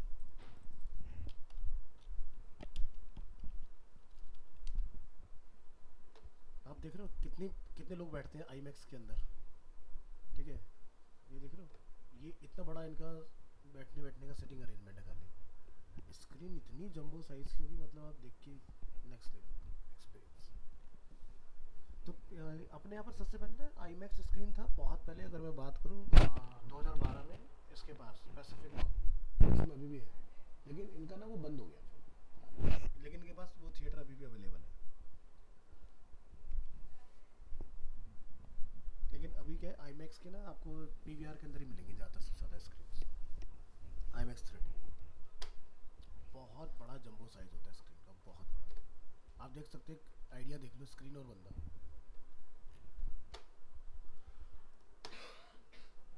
तो टेक्नोलॉजी को एक्सपीरियंस ज़रूर करो, तो उसी से आपको पता चलेगा बेसिकली मार्केट में किन चीज़ों की डिमांड है। तो क्योंकि देखो अब जैसे आईमैक्स के ऊपर क्या हुआ कि अगर सिनेमा में अगर हम लोग देखें तो बसंत विहार में एक ऐसा थिएटर इंट्रोड्यूस हुआ जिसको सैमसंग ने पूरी इतनी बड़ी डिजिटल स्क्रीन बना के दी, ठीक है। बसंत विहार में एक थिएटर है, मुझे एग्जैक्ट नाम ध्यान नहीं आ रहा उसका। उसमें क्या पूरा आगे पर्दा नहीं होता, टीवी स्क्रीन रहती बड़ी आईमैक्स की साइज। सोचो उस पर क्या नेक्स्ट लेवल एक्सपीरियंस आता होगा, ये चीज़ है। तो समझ में आया हमारा 4.0 के अंदर क्या क्या चीज़ें। तो ऑग्यूमेंटेड सबसे ज़्यादा बूम पर चल रहा है, डेटा बेसिस वगैरह तो हमारे सारी चीज़ें, क्योंकि इंटरनेट ऑफ थिंग्स जो भी आप चला रहे हो, जैसे घर के अंदर हम लोग स्मार्ट प्लग लगा लेते हैं ना एग्जांपल के लिए, तो वहाँ भी यूआई यूएक्स इन्वॉल्व है। तो किसी के अंदर मोबाइल से आप ऑन ऑफ कर सकते हो, किसी में मोबाइल के साथ साथ फिजिकल बटन भी दिया हुआ है उसके अंदर उसको ऑन ऑफ करने का। हो सकता है कि भाई किसी के पास एप्लीकेशन ना हो तो वो क्या करे उस केस में, आपके पास एलेक्सा भी नहीं कि आप वॉइस पर उसको कंट्रोल करो, तो उन्होंने इसके साथ साथ एक फिजिकल बटन भी दिया, वो एक गुड ऑप्शन है उसमें। अगर वो ना दें, जैसे एक विप्रो ने बनाया स्मार्ट प्लग अपना और एक हेलोनिक्स ने बनाया, अब दोनों में डिफरेंस क्या है, हेलोनिक्स के अंदर फिजिकल बटन भी दिया हुआ है कि मान लो कि आपने टाइमर सेट किया अपने प्रोडक्ट के अंदर कि भाई ये मान लो मेरा एसी जो है सुबह 6 बजे बंद हो जाए और शाम को 7 बजे ऑटोमेटिकली ऑन हो जाए, ठीक है। अब क्या है कि मान लो मैं कभी दिन में घर में हूँ, टाइमर से वो कट ऑफ हो गया, तो आप कैसे चलाओगे इसको। तो उसके लिए उन्होंने क्या एक फिजिकल बटन लगा दिया उसके अंदर कि आप उसको बाईपास कर सकते हो। लेकिन विप्रो के उसमें ये फीचर नहीं है, ना ही वो फीचर उन्होंने उसमें दिया हैवल्स में, उनके पास भी नहीं है। तो अब जो वो नया अपना अपडेट लेके आ रहे हैं उसके अंदर वो चीज़ें लेके आ रहे हैं। अब जैसे कई बार का होता है क्या है ना कि ब्रांड ये दिखाना चाहता है भाई हम किसी को कॉपी नहीं कर रहे, कॉपी ना करने के चक्कर में आपने प्रोडक्ट तो अलग बना दिया, लेकिन उसके आपने टेस्टिंग नहीं की कि भाई इस सिनेरियो में क्या होगा। इसको कहते हैं किसी प्रोडक्ट को वेल टेस्ट ना करना। जैसे आप कोई मोबाइल एप्लीकेशन बना रहे हो, आपने अगर वो एंड्रॉयड के लिए बनाया और आप उसको चेक कर रहे हो iOS के ऊपर, या फिर आपने बनाया iOS का, iOS पे जब हम लोग चेक करें तो हमारा लिटिल बिट पोजीशंस आउट जा रही है सारी चीज़ें। तो जब तक आप पूरा टेस्ट ना कर लो उसको, उसके बाद आपको अगर ये लगता है कि भाई ये जो नंबर ऑफ स्क्रीन है मैं इनको रिमूव कर सकता हूँ, इनका कोई रोल नहीं है, तो ये हुआ हमारा टेस्टिंग का पार्ट। क्योंकि यूएक्स डिज़ाइनर का काम किया है कि एक यूज़र को कम से कम स्टेप्स में कोई चीज़ प्रोवाइड करवाना, ना कि नंबर ऑफ स्टेप्स बढ़ा देना उसके लिए।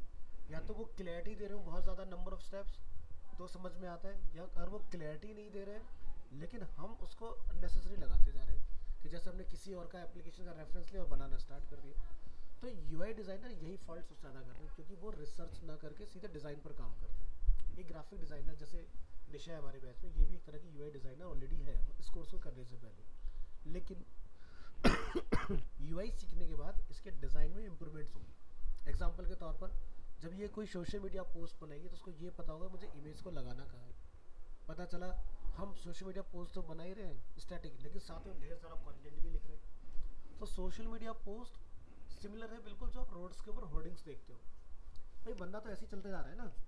अब इतने में तुम्हारा कंटेंट अगर बहुत ज़्यादा दिखाई देगा, पढ़ना कोई पसंद नहीं करता। तुम पसंद करते हो पढ़ना? नहीं करते ना। तुम्हें मैं किताबें अगर दे दूंगा तो अगर किसी का बहुत अच्छा बनोगा तो शायद खोल के देख लो, नहीं तो हम देखेंगे नहीं। इसको छोड़ो यार, जो सर ने बता दिया वही काफ़ी। ये सीधी सी बात है यार, कोई नहीं चाहता इतना ज़्यादा किसी कंटेंट को देखना जब तक उसके काम का ना हो, या उसकी नीड ना हो, या उसका इंटरेस्ट का टॉपिक ना हो। सीधे सीधे ठीक है। एक मूवी हो सकता है घर में आपको बहुत अच्छी लग रही है, आपके साथ में आपके मदर फादर या आपके ब्रदर बैठे हो, वो शायद हो सकता है उन्हें पसंद ना आ रही है, भाई कुछ दूसरा लगा ले तो सब देख लें, लेकिन तुम्हारा इंटरेस्ट बड़ा अच्छा चल रहा है उसके अंदर। तो या तो इंटरेस्ट तब बनेगा कि बिल्कुल शुरुआत से देख रहे हो लोग उसको, ठीक है।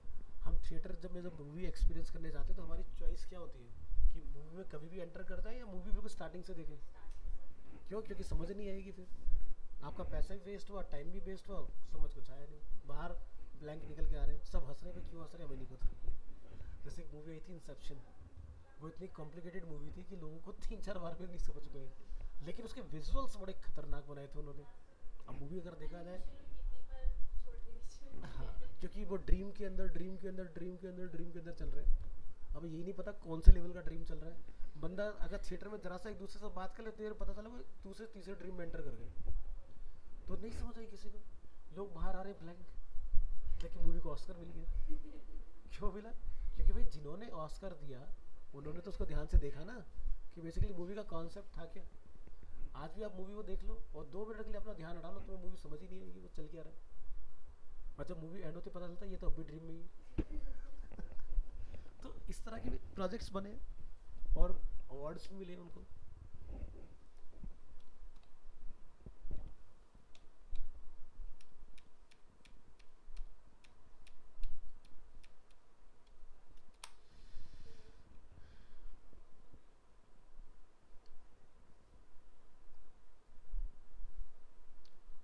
अब जैसे हम लोग यहाँ पर सर्च कर रहे हैं एग्जांपल के तौर पर 3D प्रिंटर का आपने नाम सुना होगा।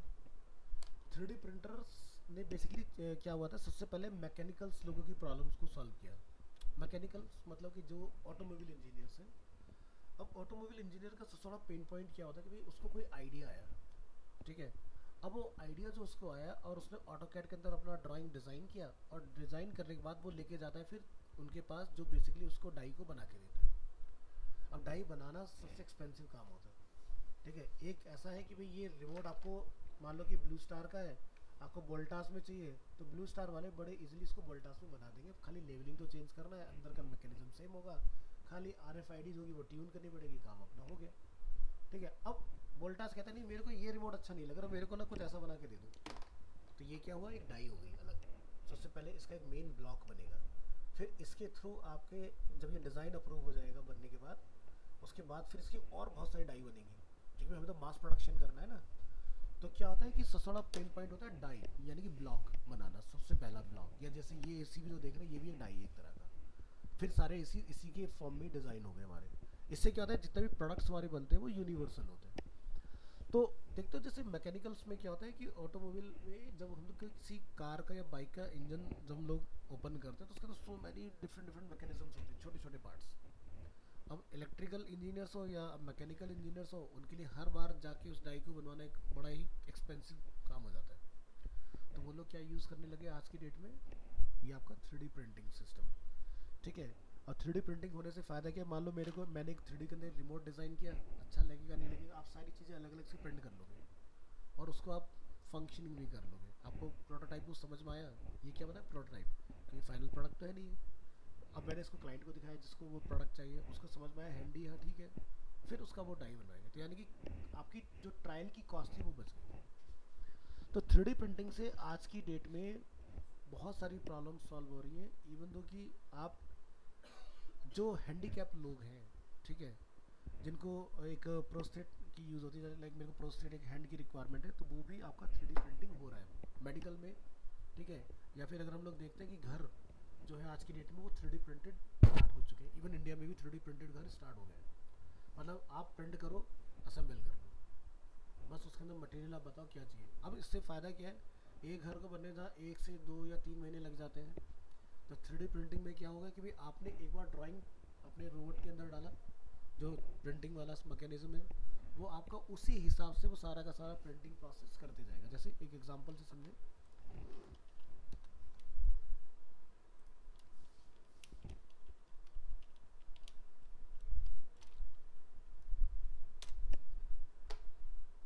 ये देखो, This isn't Melissa, your IT admin. It's an attacker with access to your company's most privileged information. ऐसे बहुत सारे video. Secure your most valuable assets with intelligent privilege controls even from घरों के अंदर जो CyberArk. बड़े बड़े आर्टिफैक्ट्स होते हैं ना, जो बड़े बड़े हमारी घर में जो यूज़ हो रहे हैं वो भी सब 3D प्रिंटेड चल पड़े हैं।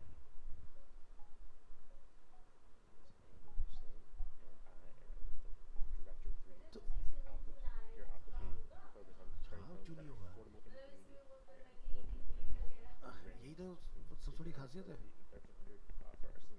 इवन अब जैसे ये बन गया, अब दीवारों को प्लास्टर करने की भी मशीन्स आ गई। अभी जैसे हमारा इतना बन के तैयार हो गया, अब उसको स्मूथ करना है हमें सरफेस को।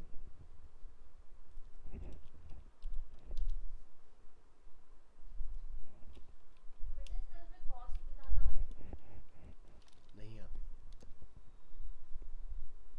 ये देखो।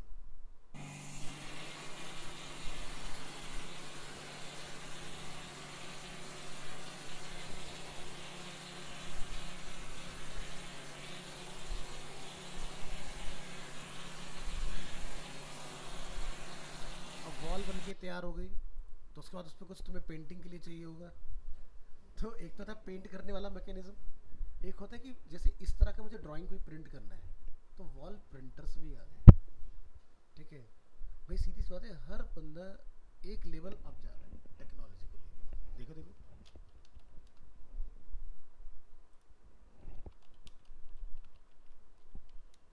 और ये भी इंडियन का ही कॉन्सेप्ट है जिसने वॉल प्रिंटर बनाया। अगर यहाँ मुझे वीडियो मिल जाता है उस बंदे का, जैसे ये देख रहे हैं आप, वॉल पे कुछ जो मर्जी प्रिंट करा दे।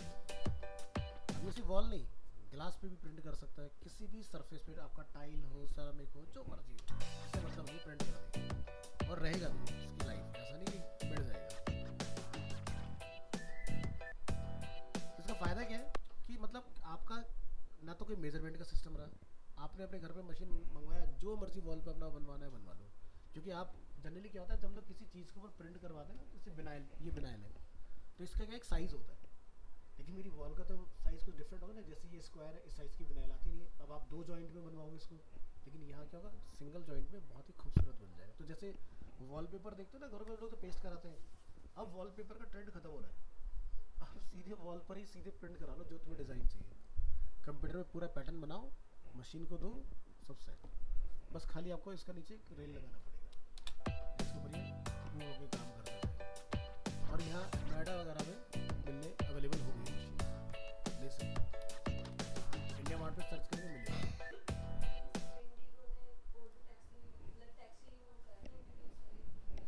हाँ, वो क्या कर रहे हैं कि जैसे एक वो देखते हो, वो कंपनी बंद हो गई, लेकिन सबसे पहले वो कंपनी लगाई थी कार्स के ऊपर, एड्स ऑन व्हील। अब ये बाहर के उसमें चला गया 500, लेकिन ये पहले यहाँ पर था। इनका क्या था कि आपको अगर कोई गाड़ी लेनी है और आपके पास बजट नहीं है, ठीक है, 1-2 लाख रुपए है आपके पास, आप इनके पास चले जाओ, ठीक है। लेकिन यहाँ पर ये क्यों नहीं चला, क्योंकि जो इन्वेस्टर थे इसके अंदर, वो ब्लैक को वाइट कर रहे थे मनी को। तो आपको मान लो जैसे गाड़ी लेनी है 20 लाख की, आपने कुछ नहीं करना, ठीक है, आप बस गाड़ी लो, डाउन पेमेंट दो, आपने कोई ईएमआई नहीं देनी, ठीक है। अब आपका 2 लाख का बजट है, 2 लाख दे दो, 3 लाख का बजट है, 3 लाख दे दो। अब होगा क्या, आपको गाड़ी जो भी चलानी है चलाओ, लेकिन मैं उसके दरवाजे पर ऐड करूँगा, अगर तुम्हें ये कंडीशन मंजूर है तो गाड़ी ले लो। तो ये क्या करते थे, अपने ऐड से पैसा कमा लेते थे, लेकिन ये गाड़ियाँ सिर्फ उसी को देते थे, जैसे मान लो कि दिल्ली से बंदा गुड़गांव जा रहा है, उसकी रनिंग बहुत अच्छी खासी है, तो मतलब उतने बीच में लोग ऐड देखेंगे ना उसका, तो ऐसे लोगों को इन्होंने गाड़ियाँ दी। अब जैसे बहुत सारे लोग थे जिन्होंने गाड़ियाँ ली लेकिन गाड़ी चलाई नहीं, इन्होंने उसमें ट्रैकर लगा रखा था, तो जिसकी गाड़ी 1 महीने तक घर से बाहर नहीं निकली, उसकी गाड़ी उठा लेते थे लोग कि वापस दे दो, तुम्हारे उसकी नहीं है। तो लोगों ने, हरियाणा के अंदर लोगों ने मर्सिडीज, वीएम, पोर्शे, ऐसी ऐसी गाड़ियाँ निकाल डाली इस कंपनी के थ्रू और उन्होंने चलाई है खूब वहाँ पर। मेरे को तो फ्यूल डालने की तो कीमत पे करनी है, गाड़ी की तुम जो कोई कीमत नहीं देनी, वो तो ऐड से अपना पैसा कमा रही है कंपनी, तो वो तुम्हारी ईएमआई खुद भर रही है कंपनी, जो तुम्हारी गाड़ी की जानी है। ये सिस्टम था इसका। नहीं, गवर्नमेंट बेसिकली इन्वॉल्व हो गई इसके अंदर। ये बताओ कि तुम इतना पैसा ला कहाँ से रहे हो गाड़ियाँ देने का। तो बहुत लोगों ने गाड़ियाँ निकाली इनके बेसिस पर। तो अब क्या है कि जैसे ना ओला उबर में जो गाड़ियाँ दिखता हो तो उनके डोर पर दिखता आपको ऐड मिलेगा, ठीक है। तो आज की डेट में बड़ी बड़ी कंपनियां क्या करती, ओला उबर से टाई अप करती है, तुम्हारे यहाँ पर जो टैक्सीज अवेलेबल है, जो ड्राइवर कंफर्टेबल है या जो कार ओनर कंफर्टेबल है अपनी गाड़ी के ऊपर ब्रांडिंग कराने के लिए, तो एक तो गाड़ी चलाने से मेरे को पैसा मिल रहा है, ठीक है, दूसरा मेरे को अपने ऊपर ऐड करवाने से पैसा मिल रहा है। तो जैसे मेरा गाड़ी चंडीगढ़ में चलता है तो मेरे दरवाजे पर ऐड भी होता है, तो मेरा एक इनकम गाड़ी चलने से आ रहा है, एक इनकम गाड़ी के ऊपर ऐड होने से आ रहा है, ठीक है। तो इस तरह से बहुत सारे देखो आइडियाज़ हैं, रेवेन्यू कहीं से भी जनरेट किया जा सकता है। अब एक प्राइवेट कार अगर आप लोगे तो प्राइवेट कार को तो आप पसंद नहीं करोगे, लेकिन तुम्हारी गाड़ी पे एडवर्टीजमेंट हो, अच्छा नहीं लगता देखने में। लेकिन अगर तुम्हें फ़र्क नहीं पड़ता तो ऐड कराओ, तुम्हारी जेब से कुछ नहीं जाना, उल्टा पैसा ही आना है। भाई देखो, कार जो है सबसे बड़ा डेप्रिसिएशन वाला सिस्टम है। लेते ही सबसे बड़ा अमाउंट का लॉस जो है गाड़ी के अंदर होता है। जब आप गाड़ी खरीदते हो सबसे बड़ा लॉस है। तो उसका सीधा सा तरीका है कि आप एक गाड़ी की कीमत को कैसे वसूलोगे, क्योंकि एक कार की जो लाइफ होती है वो कम से कम 10 लाख किलोमीटर की होती है, ठीक है। और एक बाइक की जो लाइफ होती है वो 1 लाख किलोमीटर की होती है, क्योंकि कार का जो मीटर होता है वो 10 लाख के बाद में रिबूट होता है, और एक बाइक का जो इंजन होता है वो 1 लाख किलोमीटर के बाद में रिबूट होता है। तो जो कार बाइक स्कूटी जो भी चला रहे हैं उनको ये पता होना चाहिए कि कार मैन्युफैक्चरर ने, बाइक मैन्युफैक्चरर जो आपका स्पीडोमीटर डिज़ाइन किया है, उन्होंने उसी में ही बता रखा है कि तुम्हारी गाड़ी की या कार की या बाइक की लाइफ है क्या एक्चुअल में।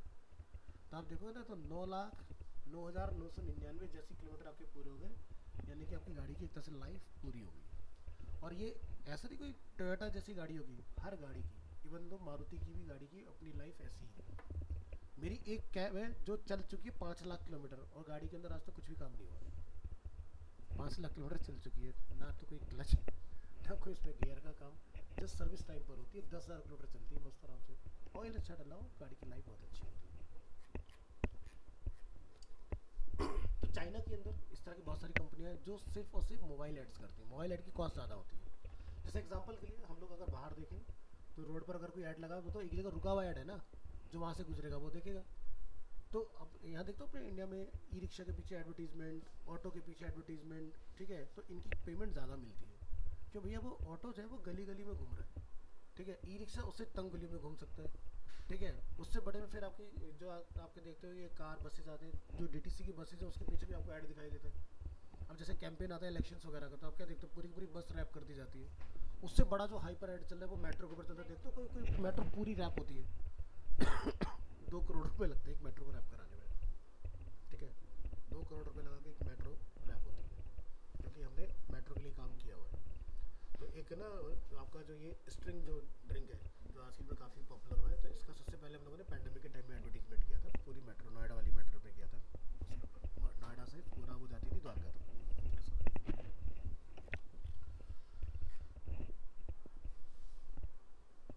अब आप सोचो कि मेट्रो के अंदर भी एडवर्टीजमेंट होते हैं। आप देखते हो जहाँ पर महिला सीट्स होती है उसके पीछे एक ब्लॉक बना होता है, या जो आप क्या बोलते हैं हैंड रेल्स होते हैं उसके जो आप पकड़ते हो उसके ऊपर भी आपका एडवर्टीजमेंट है। तो मेट्रो में बहुत सारी जगह मार्केटिंग कर रही है जहाँ पर मार्केटिंग की जा सकती है। लेकिन डिजिटल में और ट्रेडिशनल में डिफरेंस जो आ जाता है वो आता है ट्रैकिंग का। आप मेट्रो में ये नहीं कह सकते कि कितने लोगों ने ऐड एक्चुअल में देखा, कई बार हम सामने खड़े थे लेकिन हमारा ध्यान नहीं जा रहा उस चीज़ के ऊपर। लेकिन जब आप फ़ोन चला रहे हो तो वहाँ पर ट्रैकेबल होती हैं चीज़ें कि भाई इतने लोग इंगेज हो रहे हैं आपके साथ। तो एक होता है इम्प्रेशन, एक होता है क्लिक। इम्प्रेशन तो मतलब कि स्क्रीन से निकल गया, इम्प्रेशन काउंट हो गया। एक हुआ कि भाई किसी ने ऐड को देखने का टैप कर दिया उसको, तो वो होता है इंगेजमेंट, कि कितने लोग इंगेज हुए, ठीक है। ट्रेडिशनल में जस्ट प्रोडक्शंस होती है, भाई इतने लोगों ने देखा होगा, या विकास मार्ग से इतने लाखों लोग डेली के निकलते हैं, तो लाखों लोग निकल रहे हैं, लेकिन लाखों लोगों ने ऐड देखा नहीं देखा इसकी कोई गारंटी नहीं।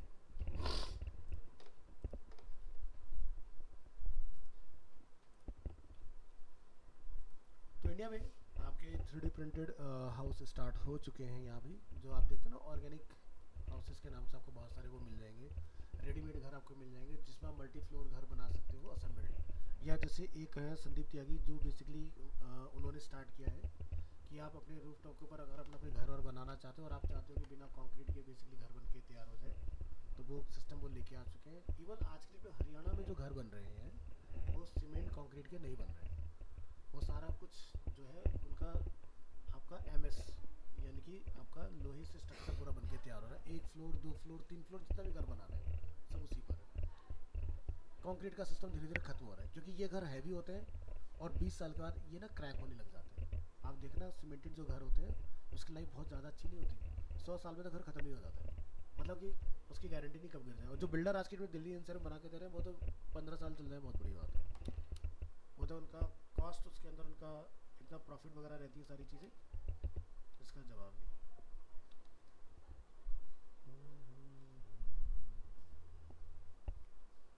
तो जैसे यहाँ पर आप देखो हमारा ट्रेडिशनल टीवी रिमोट, अब जैसे किसी घर में डैन का सेट टॉप बॉक्स होगा तो उसमें देखना यही रिमोट होता है।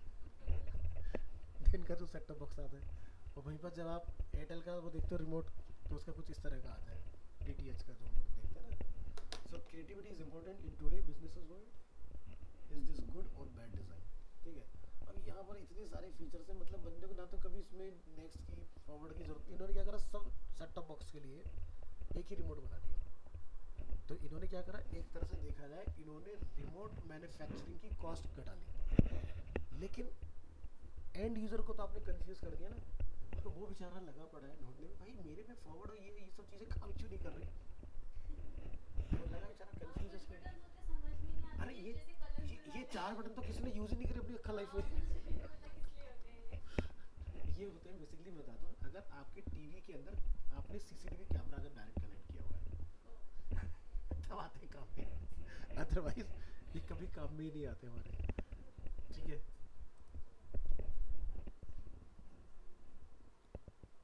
अब एक ये मॉडर्न रिमोट है हमारा, minimalistic and smart design. Good design can produce positive feelings about a product और service.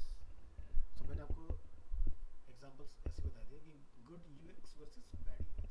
This is a good UX और previous one is a bad UX।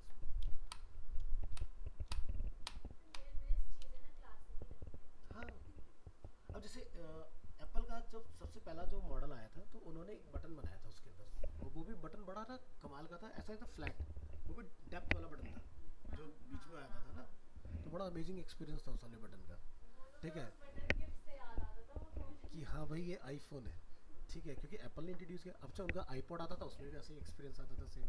तो आईपॉड के अंदर इन्होंने पहला आईफोन फिट किया था, जो उनका आईपॉड था, बस थोड़ा बहुत उन्होंने बॉडी कर्व में चेंज किया, और बाकी उसी में उन्होंने आईफोन डाल दिया, पहला जो आईफोन बना था अपना।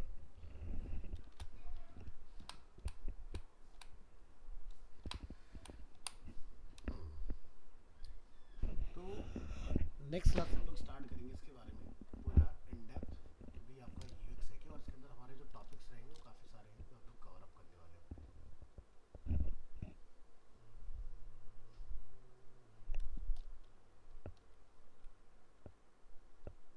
ये सारे टॉपिक हम लोग समझेंगे इसमें। ठीक है, तो ये पहला वीडियो है, ये हमारा दूसरा वीडियो रहेगा। ठीक है, ये आपको सारी चीज़ें डिटेल में समझ में आ जाएंगी। देखो एक चीज़ ध्यान रखना, डिज़ाइनर बनना आसान है, लेकिन डिज़ाइनर को इंस्ट्रक्ट करना बहुत मुश्किल है। समझ रहे हो? एक डिज़ाइनर डिपेंड करता है पूरा अपने सीनियर के ऊपर, जो कि होता है UX, कि भाई क्या करना है वो आपको बता देगा, फिर आप उसके हिसाब से चीज़ें अरेंज कर लोगे। लेकिन कोशिश करना हमेशा UX बनने की। अगर आप एक अच्छे UX बन गए, तो कल को आप अपने लिए खुद से भी काम कर पाओगे, और आपकी चीज़ें आसान भी हो जाएंगी। ठीक है, नहीं तो क्या होगा कि हम ऐसे होंगे ब्लाइंड से, उसने जो बोल दिया वही आप कर रहे हो। ठीक है, लेकिन एक चीज़ ये ध्यान रखना, यहाँ से पास आउट होने के बाद अगर बहुत बड़ी कंपनी में ट्राई करने जाओगे, तो 3 साल तक आप UX का कोई भी काम नहीं करोगे, आपको देगा ही नहीं कोई, क्योंकि आपके पास रियल वर्ल्ड में कोई भी प्रॉब्लम सॉल्विंग स्किल्स होगा ही नहीं। बट आपको गुड ऑब्जर्वर ज़रूर रहना है, कि अगर मेरा सीनियर UX डिज़ाइनर मुझे ये इंस्ट्रक्शंस दे रहा है या ये इनपुट्स मुझे मिल रहे हैं, तो वो किस बेसिस पर आए। तो उसके क्वेश्चंस जब आपको फ्री टाइम मिले या अपने घर आके उनको रिसर्च ज़रूर करना है, क्योंकि उससे आपकी नॉलेज बढ़ेगी। नहीं तो ये नहीं कि भाई मैं एक हेल्थ केयर का प्रोजेक्ट बना रहा हूँ, उसने बोला ये चीज़ यहाँ लगा दो, तो रट्टा मार वाला काम नहीं करना। कि भाई लॉगिन जो होता है वो राइट साइड पर होता है तो क्यों होता है, अगर हमें ये नहीं पता होगा तो बेकार है उस चीज़ का। हर चीज़ का रीज़न फाइंड आउट करने की कोशिश करना, क्यों, वाई। अगर वो क्लियर हो गया, आप बहुत अच्छे UX बन पाओगे। और एक ऑर्गेनाइजेशन से मान लो तुमने 1 साल भी काम किया, और दूसरी ऑर्गेनाइजेशन में जब आप जंप कर रहे हो, तो वहाँ पर आप बोल सकते हो कि मैंने सीनियर UX डिज़ाइनर को असिस्ट किया है। ठीक है, क्योंकि सीधी सी बात है, एक UI डिज़ाइनर से UX डिज़ाइनर पूछता जरूर भाई ये सही है कि नहीं है, क्योंकि वो भी तो इनपुट्स चाहता है ना, उसको कौन देगा इनपुट्स, तो वो अपनी टीम से लेता है। बट बेहतर तरीका क्या होता है कि जब भी हम कोई UX बनाए, तो जैसे हम 10 लोग यहाँ बैठे हुए, तो हमारे इनपुट्स नहीं होने चाहिए, क्योंकि हम जब कोई प्रोजेक्ट पे काम करते हैं तो हमारे उस प्रोजेक्ट के साथ इमोशनल अटैचमेंट हो जाते हैं, तो हम गलतियाँ नहीं देखना चाहते उसके अंदर। तो हमेशा अपने काम को किसी दूसरे बंदे को दिखाओ जो उससे बिल्कुल अलग हो। वो तुम्हें ब्लंट बोलेगा भाई ये खराब है, ठीक है, तुम्हारा मतलब तुम्हारा दिल रखने के लिए सही लग रहा है, तो उस खुश नहीं होना अपनी चीज़ को लेके, उसमें देखो कमियां कहाँ है, तभी एक अच्छा प्रोडक्ट बन के आता है, अदरवाइज नहीं बनेगा कभी भी। तो कंपनी का सीधा सा रूल, जो हमने फॉलो किया, जो मैं आपको बोल रहा हूँ, अपनी टीम से फीडबैक नहीं लेना है, ठीक है, और अपनी टीम के अंदर टेस्टिंग भी नहीं करानी है, क्योंकि अगर हम 4 लोगों ने मिलकर कोई चीज़ बनाई तो हम उसी फ्लो में चेक करेंगे, लेकिन जो दूसरा बंदा होगा जिसको उसके बारे में पता ही नहीं, हो सकता कहीं और गलत क्लिक करे और वहाँ पे कुछ प्रॉम्प्ट हो जाए तो आपको एरर पता चल जाएगा। सो इसलिए जब हम लोग एज ए ग्राफिक डिज़ाइनर काम करते हैं तो हमारा अपने डिज़ाइन से बड़ा इमोशनल अटैचमेंट हो जाता है। हम कहते हैं ये मेरा सबसे बढ़िया डिज़ाइन है, क्लाइंट कहता है इसको ख़राब कर दो तो कहते पागल है, वो पागल नहीं है, वो भाई तुमसे ज़्यादा जानता है, तभी वो बिजनेस में उसको पता है उसके बंदों को क्या चाहिए। तो 2 तरह के क्लाइंट्स होते हैं, एक जो कहते हैं कि भाई सब कुछ आपने करना है, एक कि भाई मैं बता रहा हूँ बना के आपने देना है, मुझे क्या चाहिए। तो जो बड़े बड़े एड्स देखते हैं ना, जैसे तनिष्क किसके अंडर में आता है, टाटा के अंडर में आता है, तो उसके लिए जितना भी क्रिएटिव्स होता है या जो उसके लिए स्क्रिप्ट लिखा जाता है, जो उसकी स्टोरी बोर्डिंग्स बनती है, उसमें तनिष्क का कोई रोल नहीं है। उन्होंने ये बोल दिया भाई मेरा ये प्रोडक्ट है, इसको कैसे बेचोगे तुम देखो, इसका एड कॉस्ट क्या होगा, क्या प्लानिंग है, किस बंदे को हायर करना है, कौन सी मॉडल लगेगी इसके अंदर, मुझे नहीं पता, मुझे बता दो ये पैसा चाहिए, लेकिन उसका रिजल्ट होना चाहिए। अगर बस क्रिएटिव और मेरा प्रोडक्ट हिट नहीं होता उसके बाद तो फिर दूसरा ऐड तो नहीं मिलेगा, सीधी सी बात है। तो तनिष्क का अगर आप ऐड देखोगे तो उन्होंने एक ऐड बनाया था जो कि उनका कंट्रोवर्सी में फंस गया था, जिसमें उन्होंने रिवा करके एक बनाया था। उसमें क्या हुआ था कि उन्होंने मोमेडन फैमिली और हिंदू फैमिली दोनों को लेके कुछ बना दिया था, और वो उन्हें ऐड रोल बैक करना पड़ गया, जैसे आफ्टरनून में लॉन्च हो शाम तक बंद, और उतने में उनका नाम बहुत तगड़ा ख़राब हो गया था। तो आज की डेट में आपको बहुत, ये भी यूएक्स डिज़ाइनर का रोल है कि कहीं आप किसी कम्युनिटी की सेंटिमेंट्स को हर्ट नहीं कर रहे हो, पता चला तुमने वहाँ का काम ख़राब कर दिया तो तुम एक बहुत बड़ा टारगेट ऑडियंस, एक मास ऑडियंस आप खो दोगे और आपका नाम भी ख़राब होगा। तो सारे सिनेरियो सोच के चलो ABCD, ठीक है, जब कोई ऐसा प्रोडक्ट पे आप काम कर रहे हो, प्रोजेक्ट के ऊपर आप काम कर रहे हो। खैर हमारा तो काम, देखो मैं आपको कोशिश ये कर रहा हूँ कि आप जो UX सीखो वो 360 हो, ना कि सिर्फ और सिर्फ एप्लीकेशंस और वेबसाइट, क्योंकि एक ग्राफिक के अंदर भी UX इन्वॉल्व है, एक ऑडियो वीडियो के अंदर भी UX इन्वॉल्व है, एक 3D के अंदर भी UX हर जगह है। जैसे मैंने आपको एक ऑटोमोबाइल का एग्जांपल दिया कि ऑटोमोबाइल के अंदर आप अगर देखोगे जितने भी कंट्रोल होते हैं कार के अंदर, वो क्या होते हैं 50% एरिया में होते हैं जितना मेरा रीच होता है। अब ऐसा तो कोई कंट्रोल नहीं होगा ना कि जो मैं अपने साइड वाले के पास जाके बटन दबा के आऊँगा, है ना। या अगर एक कार जिसने डिज़ाइन किया उसने, अगर मान लो कि मैं रोड पर चल रहा हूँ और मुझे रोड की साइड में रोक के किसी से कहीं का रास्ता पूछना है, फॉर एग्जांपल अगर GPS नहीं है तो GPS होते हैं, अब मैं सोचूं उधर का जाके शीशा घुमा रहा हूँ, ठीक है, या मैं उधर विंडो डाउन करने बटन प्रेस कर रहा हूँ, तो गलत हो गया ना। अब एक बंदा जो यहाँ बैठा है, जो कैप्टन सीट पर है, वो सारे कंट्रोल उसके पास है, वो पीछे की भी विंडो ओपन कर सकता है, आगे की विंडो भी ओपन कर सकता है। So this is a good UX. पता चला मैंने एक बटन यहाँ लगा दिया, एक बटन वहाँ लगा दिया, लेकिन पीछे वालों के पास ये कंट्रोल नहीं होते, क्योंकि पता चला मैं यहाँ बैठ के कुछ खा रहा हूँ चिप्स वगैरह, किसी ने मेरा विंडो डाउन कर सारा मेरे ऊपर, तो गलत हो जाएगा, ठीक है। तो किसी एक के पास कंट्रोल दिए जाते हैं उस केस में। हाँ, जो लग्जूरियस ब्रांड होते हैं, ठीक है, तो उसमें पीछे भी कंट्रोल दिए जाते हैं, ठीक है, लेकिन पायलट का कंट्रोल नहीं होता, बाकी चीज़ों का कंट्रोल होगा। जैसे सीट मान लो नॉर्मल गाड़ी में आपको आगे करनी है, तो आपको आगे वाले को बोलना पड़ेगा भाई इसको आगे करो। जो अच्छी गाड़ियाँ हैं, जो सेडान में आ जाती हैं, आपकी कूपे में आ जाती हैं, उसमें क्या होता है कि मान लो मुझे लेग रूम बढ़ाना है, तो मैं अपनी आगे वाली सीट के बटन प्रेस करूँ, सीट आगे हो जाएगी। ये नहीं कि गाड़ी रोको, ड्राइवर को बोलोगे जाओगे सीट को आगे करके आओगे, या ड्राइवर उतरेगा वो सीट आगे करके आएगा, तो गलत हो गया ना। लग्जरी क्या है, कंफर्ट क्या है, यही तो है कि बिना कुछ ज़्यादा एफर्ट्स लगाए मेरा काम हो जाए। अगेन यूएक्स, ठीक है। चलो इसको और डिकोड करेंगे डिटेल में, ठीक है, और ये मैं आपको शेयर भी कर दूँगा।